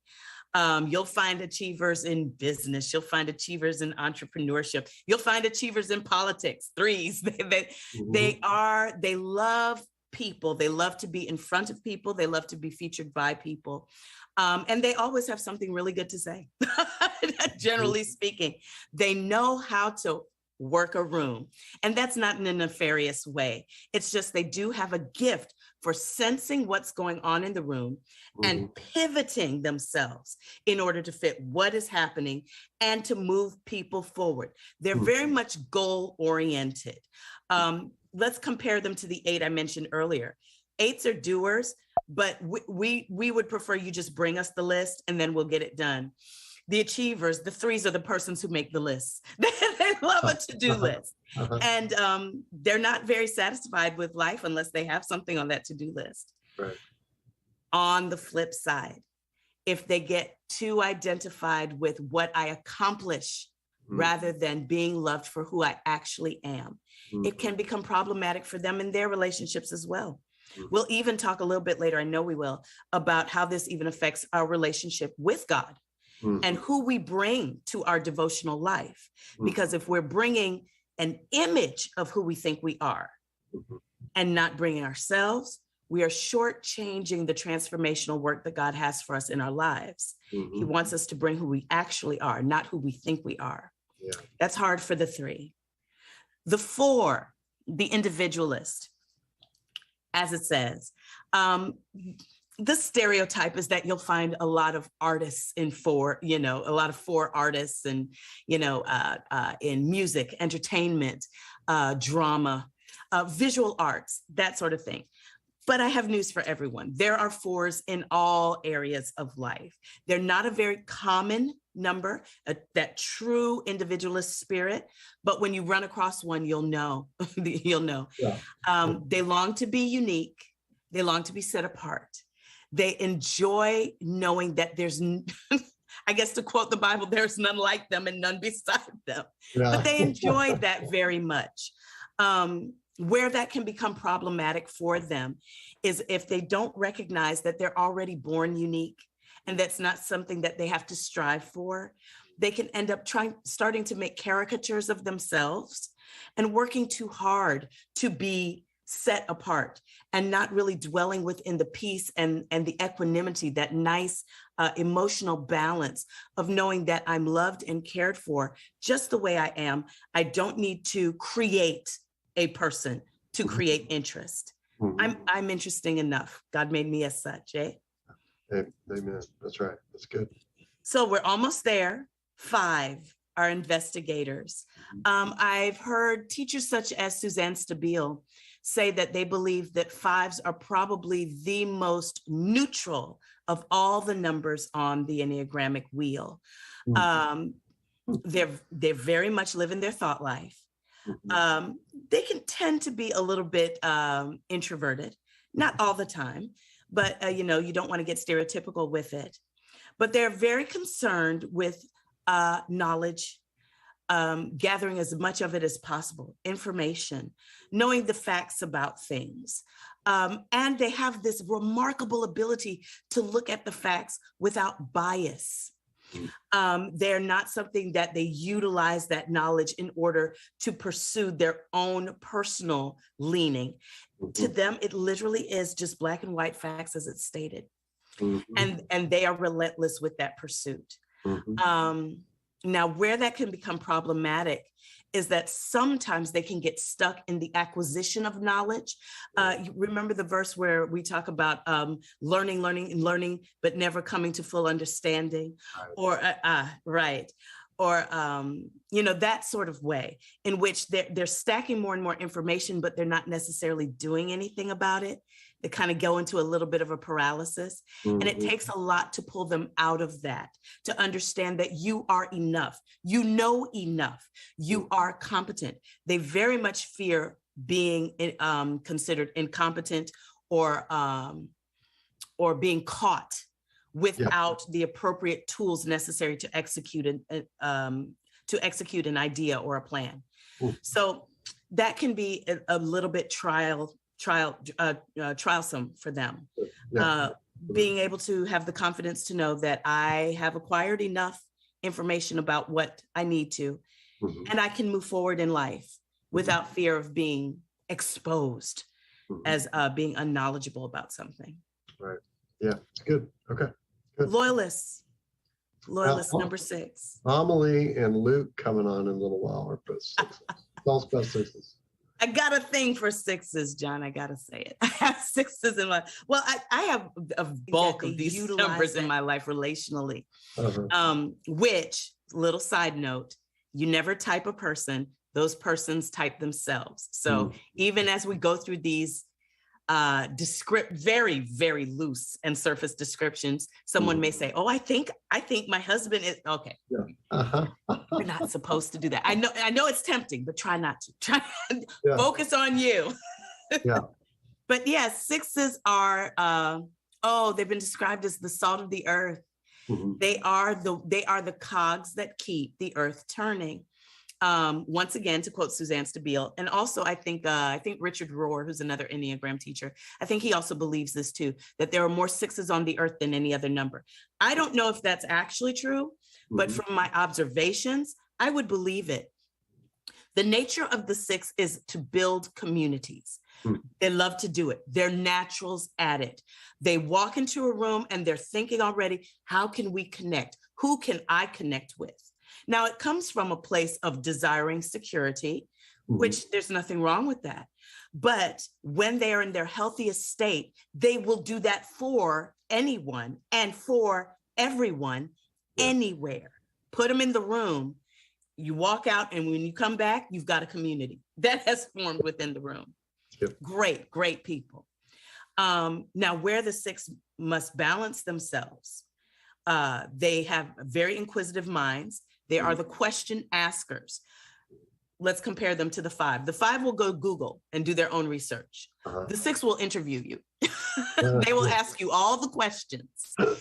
Now, the only thing is that if you're not careful, you will walk away from a conversation with a 6 and they will have asked you everything and they know everything about you, but you still don't know anything about them.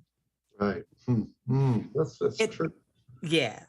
It's very important to inquire into their mind because questions are their means of communication. And where the 6 must be careful, it says here, the loyalist, once they develop the communities that they develop or find the tribes that they're looking for, they'll defend it to the teeth. This is the hill and we will all die on this hill. They will do that. But the caution that they must take and the work that they must take is to, number 1, make sure that the communities and the tribes that they're building and connecting with are not fear motivated. I'm not doing this because I'm afraid of what will happen if I don't, right? Yeah. And also to find some stability in their own mind. They do love to question because they love to know that, are the things I'm thinking, are these good things that I'm thinking? To develop some belief in their own competency, that they are totally capable of making decisions without consensus. other than the Holy Spirit. We'll talk about him later. But once you have that, you have the consensus you need. Go forward. So that's the journey for the loyalists, and I do love them. So Amelie, I love you. Now, sevens, the enthusiast. I'm excited. John, I'm going easy on you tonight. I have to be this way because my husband is a 7 also. So, and my son is a 7, so I'm surrounded by them. The enthusiast. No other number on the Enneagram has the type of frenetic energy that a 7 has. The thought processes of a 7 move faster than most of us can keep up with. And this is a beautiful thing. They, just like the name says, they bring a joy and a vibrancy to a room. They are the optimists of the Enneagrammic wheel. If anyone's going to see the bright side of where things are going, the 7 will see it. But that can also be their Achilles heel. Because if they're so earnestly looking for the bright side, sometimes they can be a little out of touch with what is actually real and what they actually have to deal with. They have a tendency to push past pain or uncomfortable situations because they're just trying to get to the happy ending. Can we get to that rainbow end, right? I know it's going to work out. Let's just go there. And so sometimes it can be very difficult for them, challenging for them to really trudge through some of the harder moments in their life. And they need a lot of support to do that.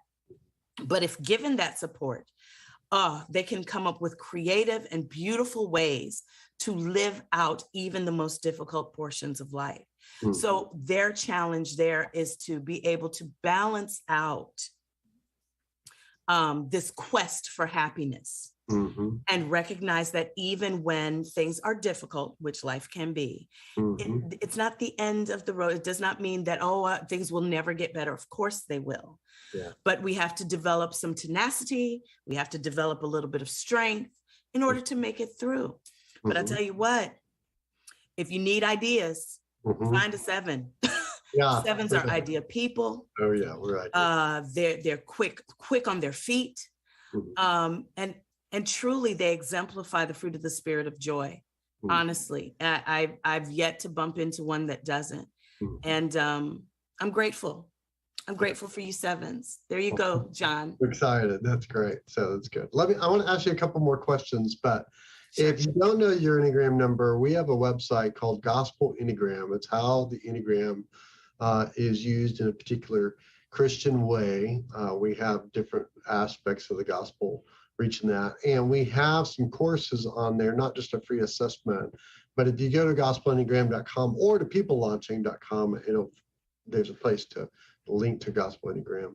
We have courses on each style that are $19. And again, that's going to help us raise funds to launch more redemptive causes. But there is that. All right. Let me ask you, you brought up several times, Nicole, relationships. How can it boost using the Enneagram, how can it boost people's relationships?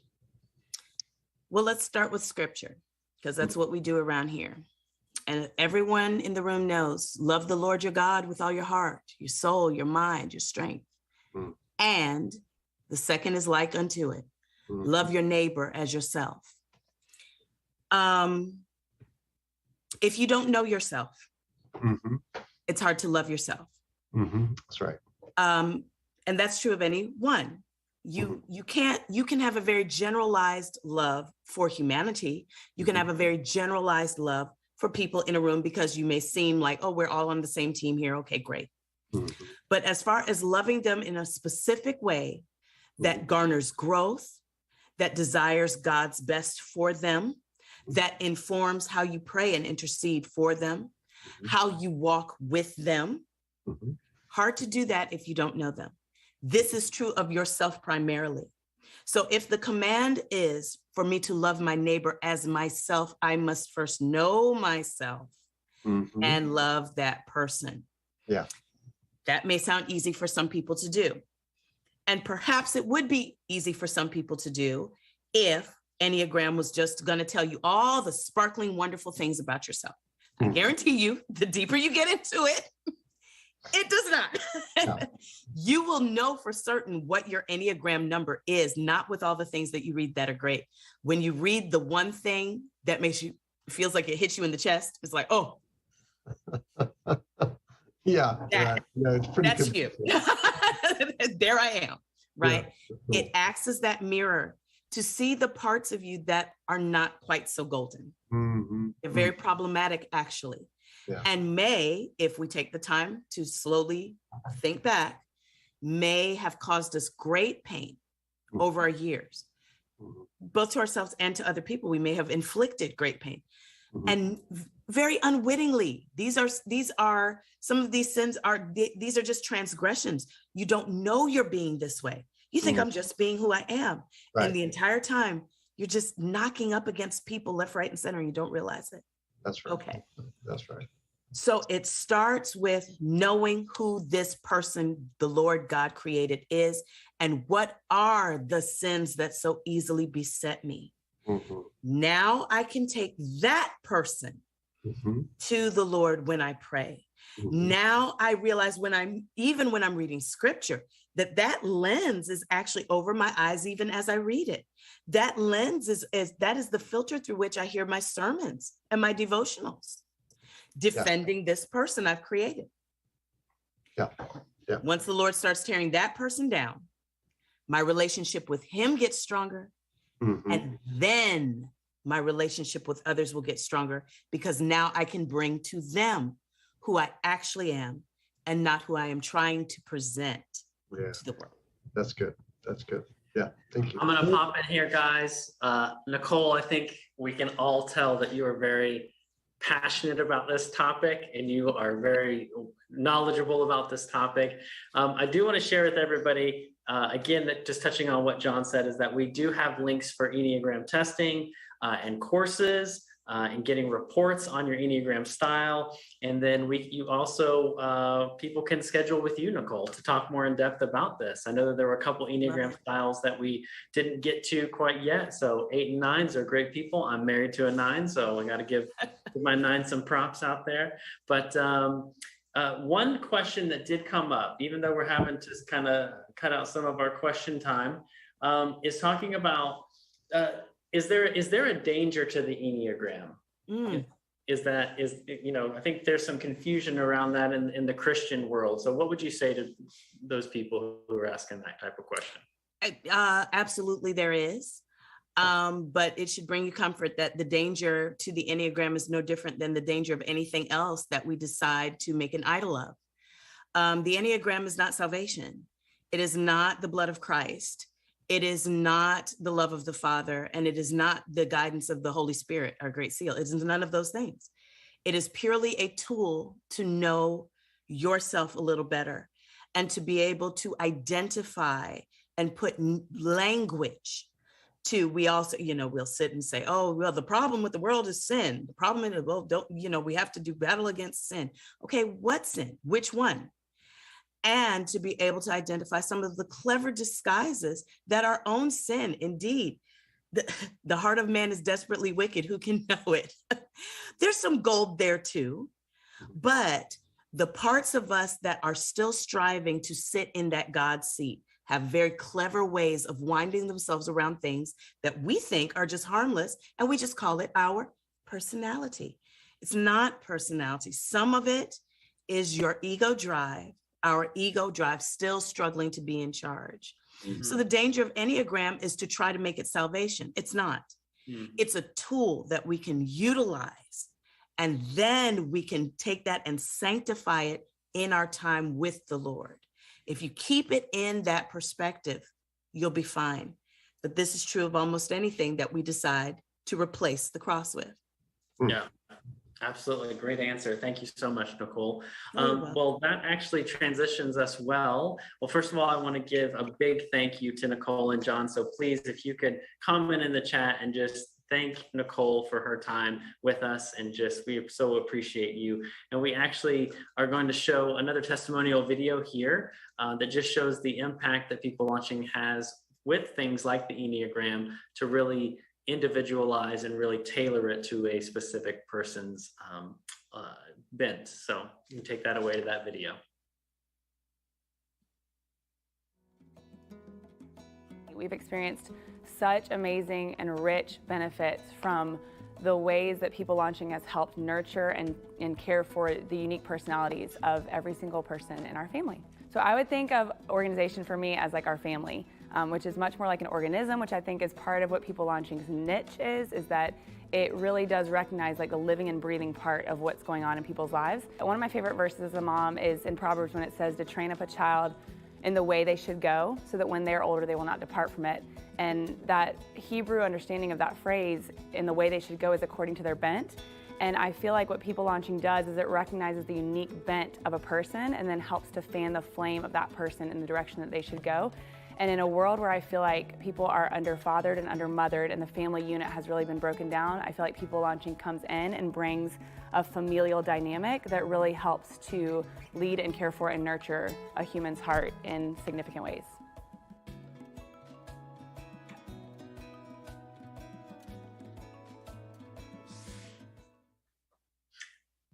So as you can see, People Launching has just really impacted a lot of lives like Bethany's, and we are excited to walk that journey with people like her and with you.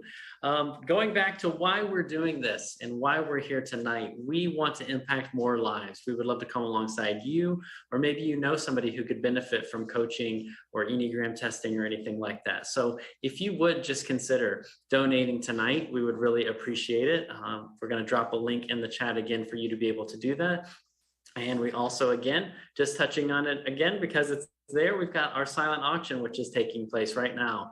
And so we still have plenty of items that you can bid on. This auction, just so you're now, just so you can see now, will be available for the next 2 days. So we're going to close this auction in about 48 hours. So you will only have 2 days to get on here and make your bid to be able to get one of these amazing items. So that's great. We really appreciate it.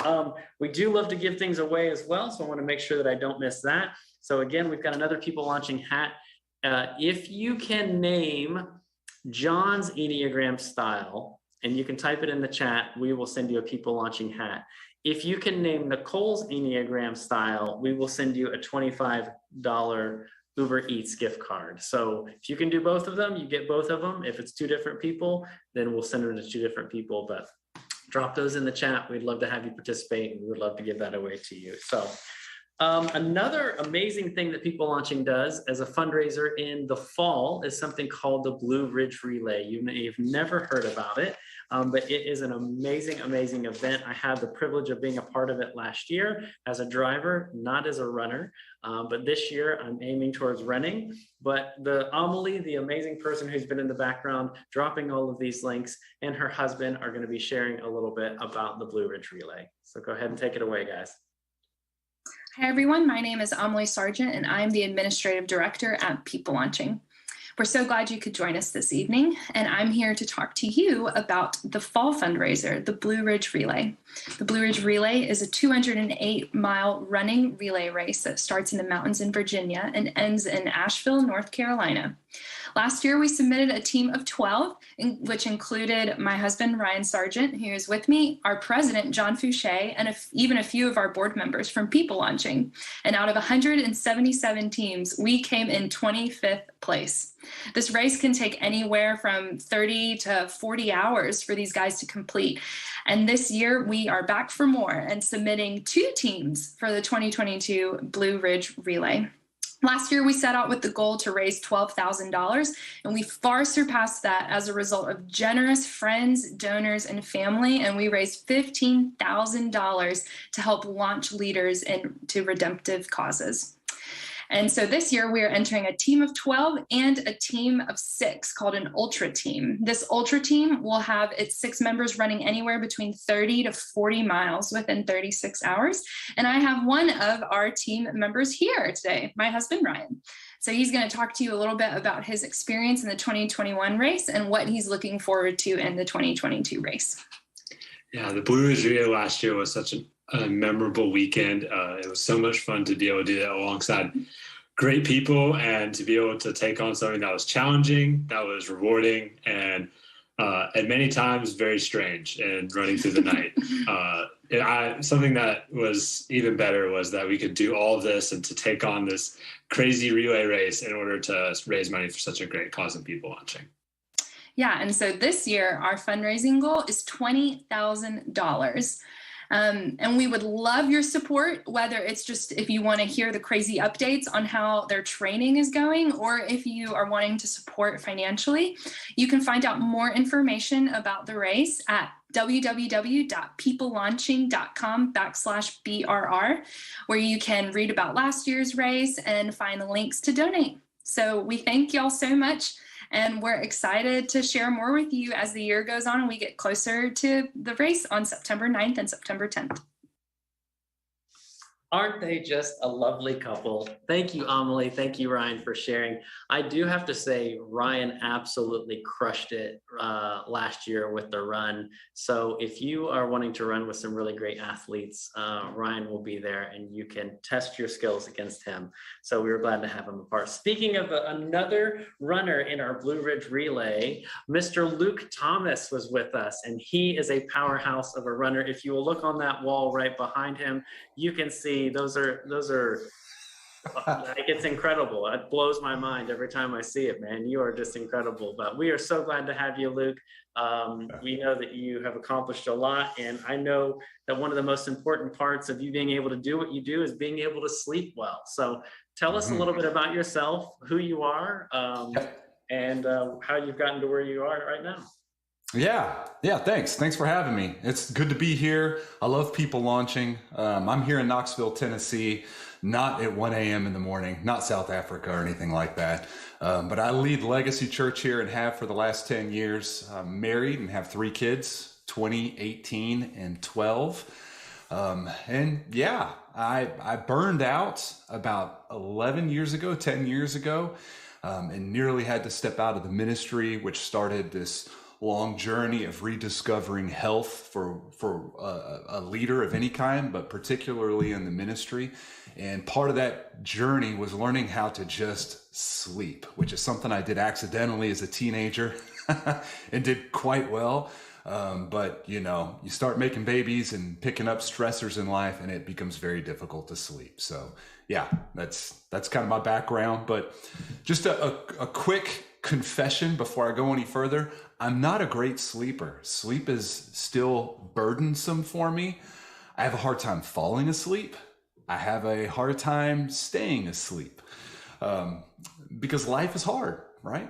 And you know this, but I can recover from a bad night's sleep now far better than I used to because I built something called sleep hygiene, which is this way of protecting yourself to at least give yourself a fighting chance to sleep well. And that's kind of what I want to do in this brief amount, just a few minutes I have with you, is to help you have a fighting chance.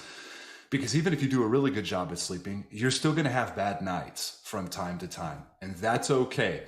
Nothing is bulletproof, but we can make it to where you don't come totally off the rails, because scientists from various disciplines, from neurosciences of various flavors all the way to performance science, have all kind of agreed that abandoning sleep health or poor sleep health is the #1 performance destroyer, far above fitness and even nutrition. And so taking debits here without making serious deposits is going to lead to damage in your body over time. It's when you sleep that you are what they say anabolic. You're assembling, strengthening your body. You're catabolic during the day, you're anabolic in the evenings. And I use the words debit and deposit on purpose because sleep is largely a bankable commodity that we need to be the better version of ourselves. And we all know how we can get when we have not slept enough. Just a few days ago, I had a really bad night to sleep, and I went to a restaurant and I got my cup and went to get water and got Sprite instead. I haven't had a Sprite in 15 years probably. Put it on the top of my truck and drove off and forgot that it was even on the top of my truck. Because that's what happens, right? We don't deliver our most Oscar-worthy performance whenever we are underslept. And we all have a different version of ourselves, but all of it's a poor impersonation of who we really are. The science has found that one night's bad sleep, and they're defining bad sleep by 5 hours or less of poor quality, can affect your cognitive performance or your speed by up to 20%, usually in the mid-teens. And 2 bad nights in a row, it could take you up to 2 weeks to recover from.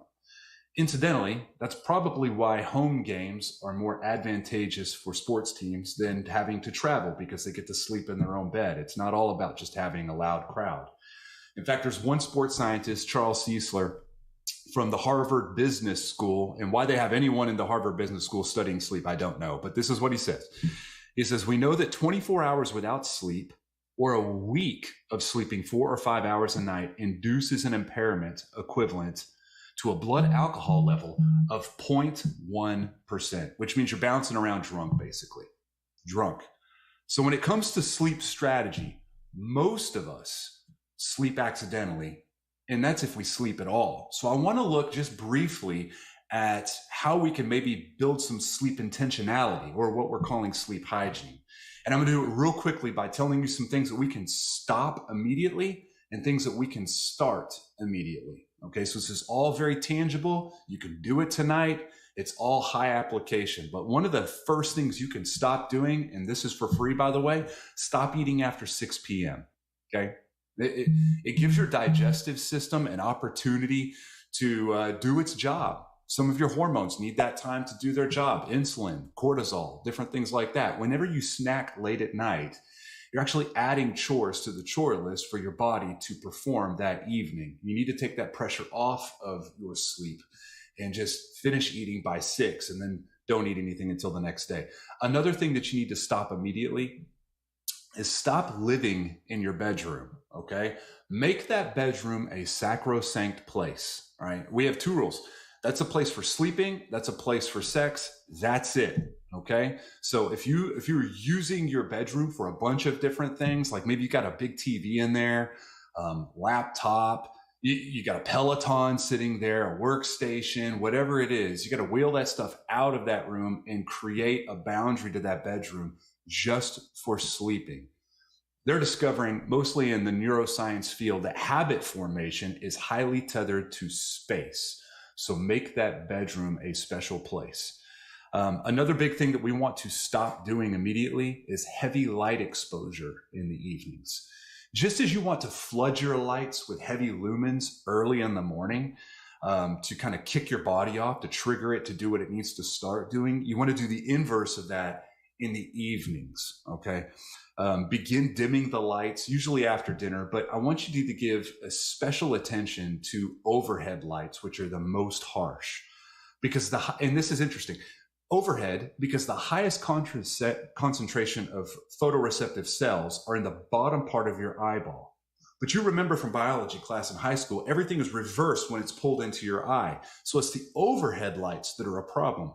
Your floor lamps, your desk lamps, not as much of an issue. You want to reduce the overhead lights as much as possible. And then you're going to want to reduce and eliminate screens, whether it's a TV or a tablet or a laptop, anything that emits this heavy blue light screen. And if you have to use a screen, make sure that there is a filter, what they call a red light filter or a blue light filter. It kind of turns the screen reddish. Most phones are just coming with it, just embedded in its operating system. You could even buy glasses on Amazon. You can get them anywhere where you walk around. It looks like you're shooting skeet because they're kind of yellow, but it just is blocking out all of the harmful blue wavelength light that starts to freeze your body's melatonin production, right? And melatonin, just to be very broad and very layman's, that's kind of the magic sleeping potion that your body naturally makes, right? Which leads me to my next stop, and that is stop taking high amounts of melatonin. As I said, your body makes it. I bump into people all the time when I work with them on their sleep, and the first thing they want to do is talk about how much melatonin they're taking. Listen, I know you can get it at Walmart, and I know you can get it in high dosages like 10 and 15. I've even seen 20 milligrams. The most you should ever take is around 3 milligrams. In fact, you want to limit your melatonin consumption to maybe when you're traveling or you need a definitive hard stop to the end of the day, something that you need to control your circadian rhythm a little bit more.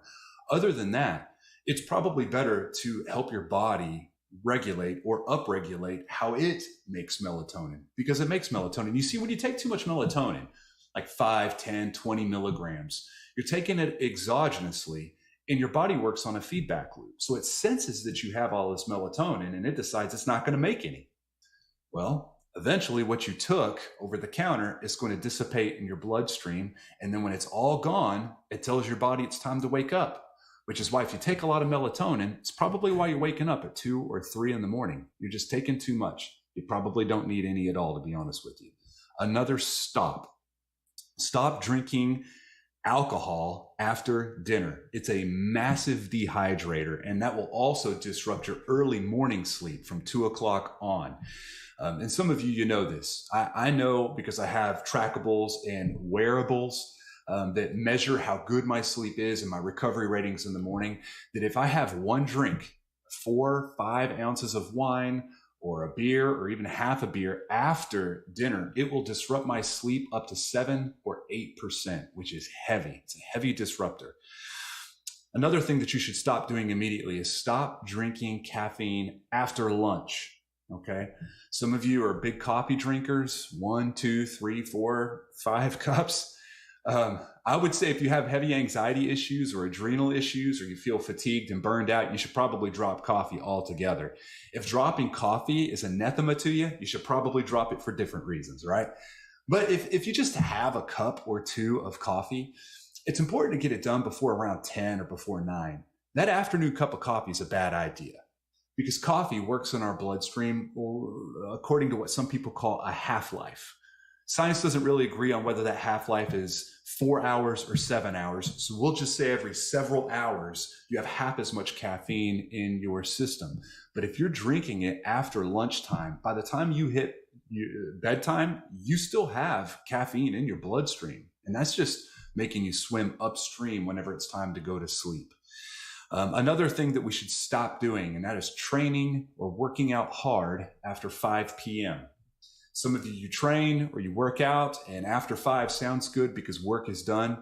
In a perfect world, the best time to work out is 2 or 3 p.m. That's when your blood temperature is the highest, you're most limber, more flexible, your muscles are more responsive. That's the best time to do it. If you work out in the mornings, make sure to do it lighter workout. Your body's not quite ready for harsh, hard workouts.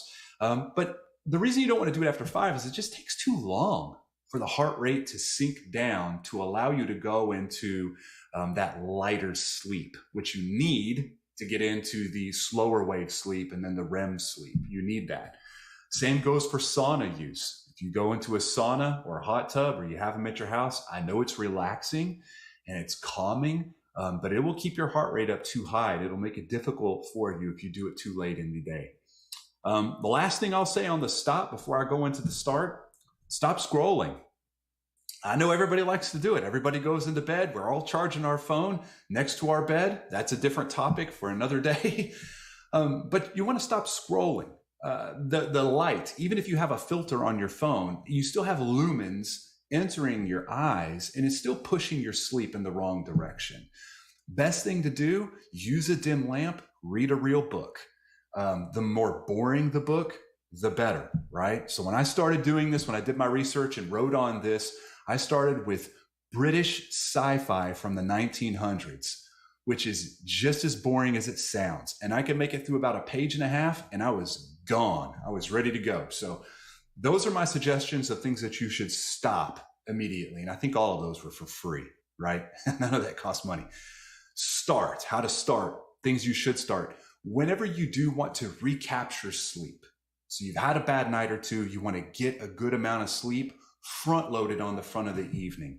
See, sleep location matters. It's not just how much you sleep, it's where you put that sleep. Sleep quality is basically based on when you do that sleeping. You want to sleep at a certain time that you are sure to be in heavy sleep between the hours of 11 and 3. That's the money time, 11 p.m. to 3 p.m. If you miss sleep after 3 p.m., you'll be fine. You miss sleep before 11, you'll be okay. You start breaking up your sleep between 11 and 3, that could be problems. Okay, that's when your body is most anabolic. that is when your deepest rhythms or bouts of slow wave sleep are embedded, and your evening is between those hours, right? And that's why you want to capture that. But if you do that, that means you need to be asleep by probably 10, right? Or if you struggle, maybe 9:30, which means building sleep hygiene is working backwards from that time. So for me, if I know I need to be asleep by 10, or for me, honestly, it's 9:30. I wake up pretty early. I'm an early riser. Then I have to start working back. How long is it going to take for me to brush my teeth and sweep the perimeter and make sure all the doors are locked and everything is where it needs to be, make sure that my stuff is ready for the morning, and then I have to work back. If I'm doing it at that time, when do I need to eat dinner? When does dinner need to happen? You want to work backwards. So you're not just accidentally going to sleep at random times when things are done. You want to program that time. Another thing you want to start doing is start stretching in the evenings. Not the bouncy kinds of stretches, but more of the long static holds, right? What that does is it communicates to your body that it's time to start reducing its stress and calming down, and it actually upregulates melatonin production. Your body knows when you're stretching, and it starts triggering more melatonin to be released, which is helpful. Bonus points if you're breathing while you do it. And I don't mean just breathing like we're breathing right now, but real intentional diaphragmatic, which means from the gut, real emphatic breathing, and through the nose, big full breaths. So you want to breathe nasally and diaphragmatically and rhythmically. And when you do that, you are telling your body it's time to rest and digest. It's time to not fight or flee anymore. This is what Navy SEALs do before they go on some missions. I do it before I preach on Sunday mornings. To be honest with you, it's helpful. You can get apps online for this. The most common one people use is box breathing, which I use sometimes. It's 4 counts in, 4 counts hold, 4 counts out, 4 counts hold. Always from the nose, always holding it really well, thinking it through, and you will start to notice over time that your stress load will drop. And I'm telling you, if you do this in bed while you're trying to fall asleep, it will speed up how fast you can fall asleep. And then maybe one of the last 2 things is take your sleep aids wisely. I'm noticing a lot more flooding the market, like ZQuil, Ambien, which you'll need a prescription for. Those things will get you to sleep, but it won't deliver quality sleep. It actually disrupts how your body is moving from slow wave to REM, back to light, back to slow wave, back to REM, because your body has about 5 cycles it moves through, okay? And that really disrupts that. It might make you feel like you were getting good sleep, but it's really not helpful at all. If you were to go out and buy something, a sleep aid, the best stuff that science is pretty much agreed on for the most part is magnesium L-threonate. Valerian root is another big one. These are all very relatively cheap. One that is not so cheap is CBD oil. I know you're seeing it everywhere, from cattle feed places to very expensive places online. But if you get your hands on a very good quality CBD oil, anything up to 60 milligrams should help you as well. Again, I'm not a doctor, okay? I'm a pastor. But the last thing I would say, is chill your room. Start keeping a good temperature. Between 68 and 71 degrees is probably the peak temperature for good sleep. I've tested everything from 40 degrees up to 90 degrees, some of that on purpose, some of that not. And I can pretty much agree with what science already says. 68 to 71, although it might give you a bigger utility bill, will also give you better sleep. If you're unable to do that, there are some sheets that will make you feel cooler. Bamboo is one of them. There are things that you could do to make your room feel cooler if you can't afford to keep your utilities that low, putting fans, windows open, things like that. But you want to keep that room as chilly as possible. You basically want to sleep in a cave. Remove all the light, make it cold, make it dark, make it a special place. And that will help you. That's one of the first things we did. So the better you get at your sleep hygiene, the more mistakes you are allowed to make without it doing great damage to your body. And this takes practice. And the last thing I'll say is, whenever you have a bad night's sleep, just have some grace for yourself, okay?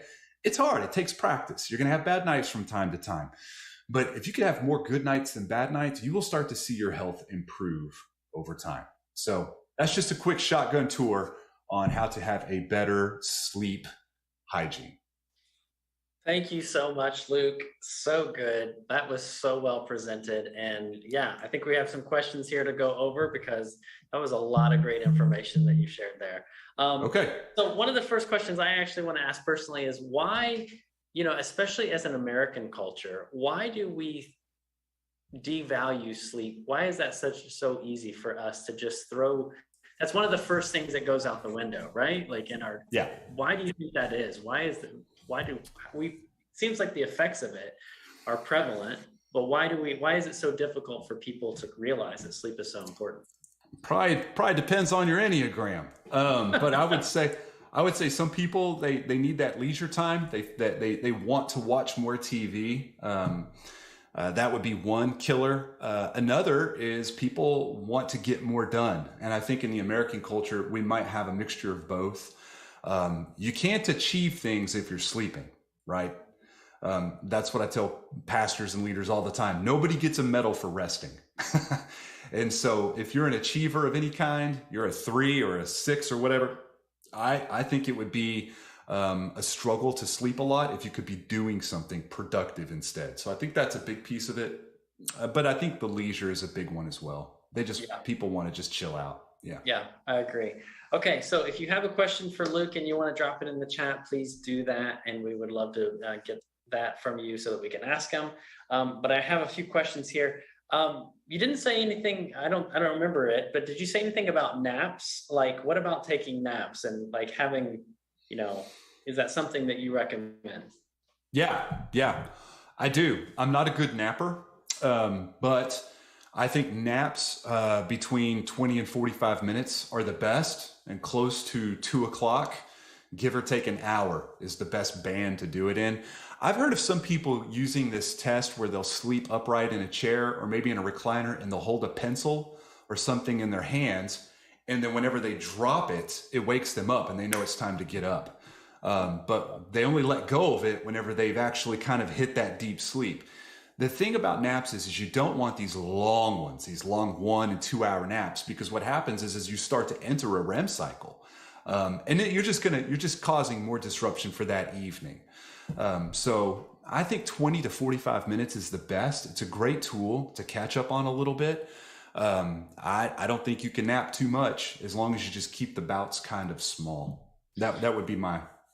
Now, I've noticed in my life that some people have a gifting of being able to like sit down and like fall asleep at they just think about it. My dad was one of them who would just be like, I'm just going to lay down and sleep for 5 minutes. And he'd lay his head back, he'd be out cold and then wake up. I don't think that everyone has that gift. I actually think I've received a little bit of it, but I need to take advantage of it more. So that's good. Okay, another question for you is, what if somebody keeps waking up early, even though they go to bed at a normal time?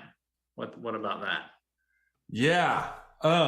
I bump into that a lot these days. My biggest, without going into real nerdy propeller hat explanations for why you should do this, is there's probably, now it could be a million different things. And again, I'm not a sleep doctor. I did not go to school for this.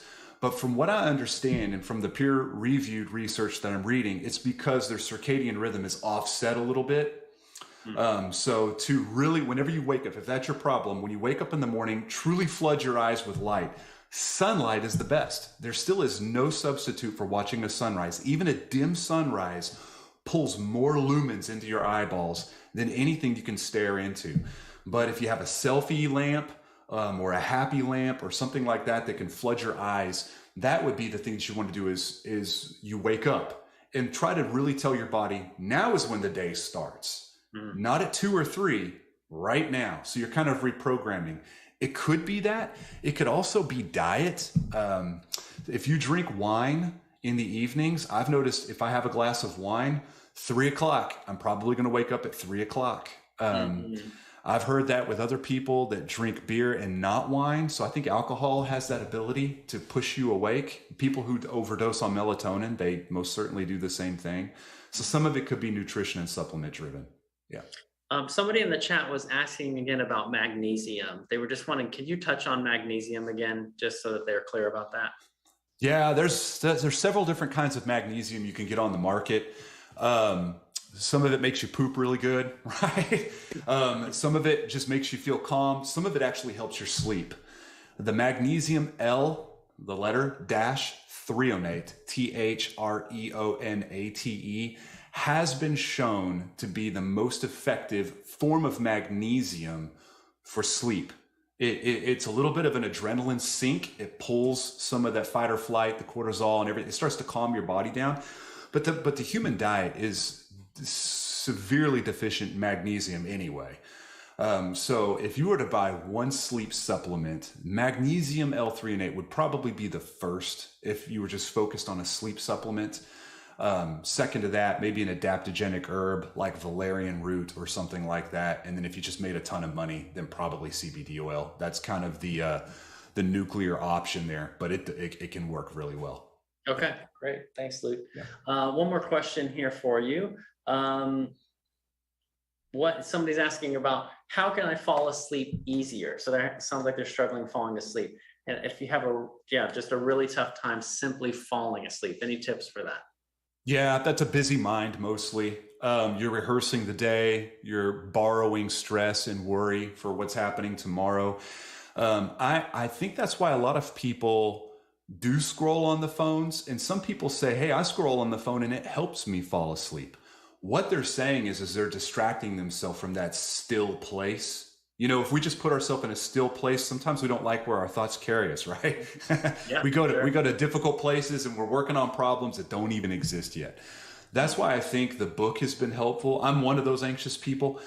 So the books were helpful. Just reading through a book or two over time was helpful. Breathing has been very helpful for me. And just being aware of, and now listen, this is I'm putting my pastor hat on.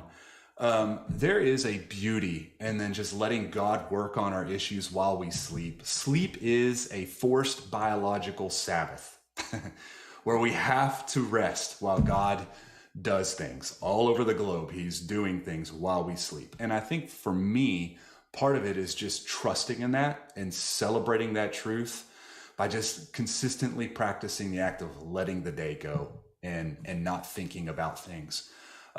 If it's not just a spinning mind and a lot of stress, it's probably overconsumption of sugar or caffeine too early in the day, and it's just got you all amped up. That could possibly be it as well. I mean, it would be different for different people, but those would be the big two things I would say.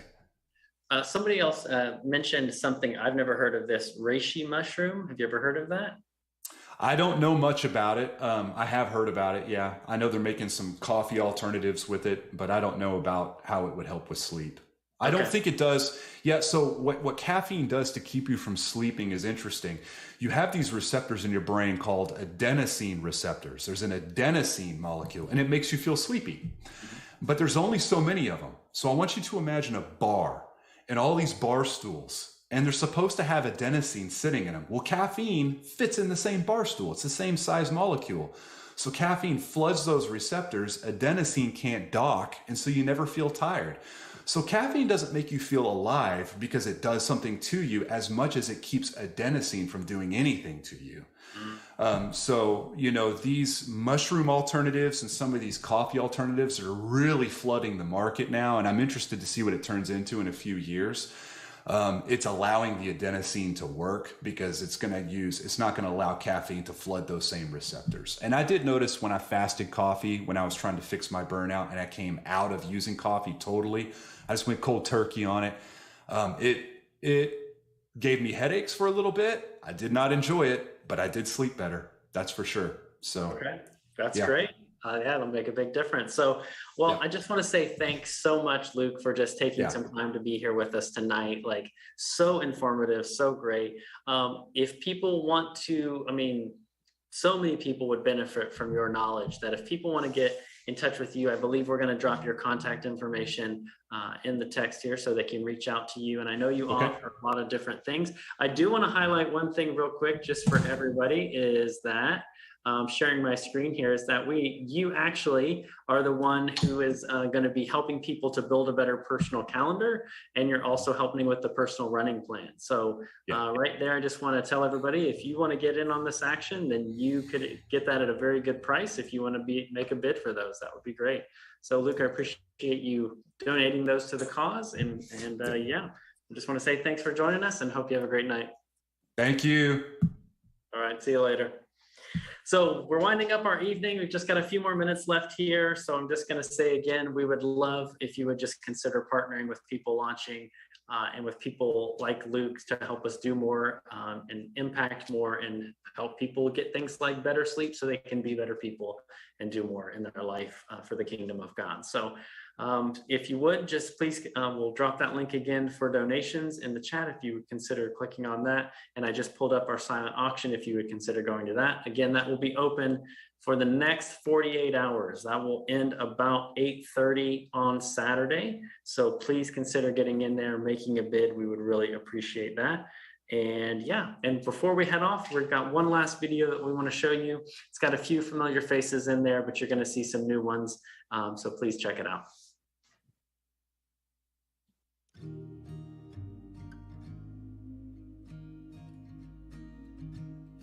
Hi, I'm John Fouché. I'm the president of People Launching, and our mission is to launch you into God's vision for your life. One of the things that we love to do is to take burned out leaders that need clarity on their calling and desire to be launched in the direction God is calling them to go and to get behind them. I've been given not just tools, but a personal relationship with the leadership there. We've experienced such amazing and rich benefits from the ways that People Launching has helped nurture and care for the unique personalities of every single person in our family. Through the coaching I've received from John, our church gets a more healthy leader, a more focused leader, with healthier rhythms of ministry and life going on. People Launching helped me transition away from 16 years of vocational ministry and step into a new season in which I would launch my own business. One of the things that we love to do is equip people relationally with a lot of questions, to open up questions of reflection, to help them grow in self-awareness, and more importantly, the awareness of what God is doing in their lives. They've really pushed creativity and innovation and helped me think about who I am and how that interacts with the organization that I'm leading. In Proverbs, when it says to train up a child in the way they should go, so that when they're older, they will not depart from it. And that Hebrew understanding of that phrase, in the way they should go, is according to their bent. And I feel like what People Launching does is it recognizes the unique bent of a person and then helps to fan the flame of that person in the direction that they should go. I've also taken what I've learned from being coached to coach other people, and now they in turn are using tools from People Launching to help other people in our church. It's really helped shape our discipleship. I was discovering it's not just what I do with my life that matters, but also who I am and who I am becoming. One of the things that we also do is invite you to engage with your time or your money to help organizations start in hard parts of the world that desperately needs to have leaders that are healthy and equipped, launching God's mission in their part of the world. I would encourage people to work with People Launching because you get this understanding of who you are, what you are called to do, the giftings that you have, and it's almost like they create a blank canvas for you to dream and to paint, and they paint with you, and it's almost like they help you write your story. And in a world where I feel like people are under-fathered and under-mothered and the family unit has really been broken down, I feel like People Launching comes in and brings a familial dynamic that really helps to lead and care for and nurture a human's heart in significant ways. I think everyone can benefit from partnering with People Launching, not only just to grow in your own life, but also in how you lead other people and the contribution that you make in this world. In fact, I think this stuff is so helpful. I've made a crazy commitment to every person in our church that they will receive coaching similar to what I've received through People Launching, that they would be able to receive it as well. You should consider partnering with People Launching because they can come alongside you to help you find confidence in your calling and help you discover new opportunities in which you can serve the world around you with great joy. We have leaders today that are coaching each other from different parts of the world, from England to the US, from Central America to South Africa, that they spend time with these people helping to discern what is God's call on their life and their organization and getting them going in the direction of that calling. We could see God's Spirit move and empower all parts of the globe.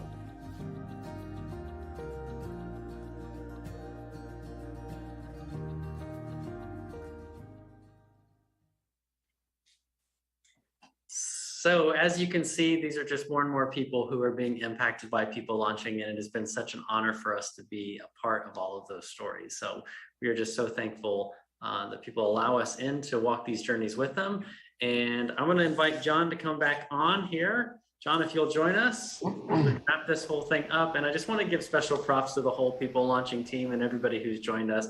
Amelie, who's been working in the background, all the people who have presented today, Nicole, Marissa from overseas, Luke for all he did. It was really great. Just want to say thanks for being a part of this. And again, I just want to remind people our auction does close in 48 hours. So please make sure to get in there. Our donations will always be available on our website. So please check that out. And if you want to be in the know as far as what People Launching is doing and what we're up to, we will drop a link in the chat for signing up for our newsletter. So again, that's great. John, anything you'd like to say before we head off this evening? No, Jordan, I think we also need to say you worked hard on this, and I really appreciate your work. It was an enjoyable evening for sure. Yeah, I really enjoy doing it. So it's been a lot of fun putting it together and seeing it come together. It's been great. John, before we go, would you mind just thanking everybody and then praying for us? Sure, you betcha. So thanks for everybody that was able to speak. For those of you who had good questions, and for those that you are really trying to seek where you're supposed to be going in life, trying to discern your calling, trying to grow in your leadership or launch your cause, it's our pleasure to serve you. I would love to also pray for you. So let's pray together. Heavenly Father, I thank you so much just for the fact that you are the caller, that you call us to things that many times that are such high callings that we simply cannot do it alone. I pray, Father, that you would raise up with the people that are tuning in, people in their lives to be able to speak your good news, your security, your love and acceptance in them and over them. I pray, Father, that you would give them clarity on exactly how they can best worship and love, worship you and love others, and that you would give them a comfort, knowing that no matter what happens in their work, that you've got them, that you are powerful, that you're in control. Father, we turn over all of our work and even our lives to you. It's a delight to serve for you. Thank you for serving us first. In Jesus' name, amen. Thanks, John. I appreciate it. Well, we've done a great job. We've stayed on schedule tonight. Look at that. We nailed it. Well done, team. But again, this is just People Launching signing off. Thanks again for joining us, and we hope to see you at our next event. Take care, guys. Bye-bye.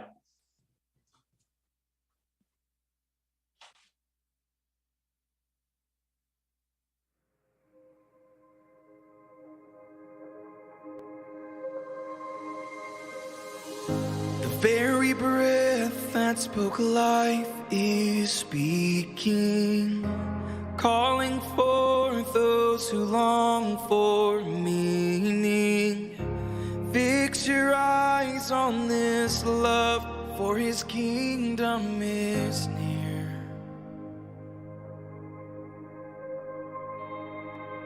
The God who spun this earth into motion is turning hearts of the lost back towards him. He's alive and he's here forever to stay. This is the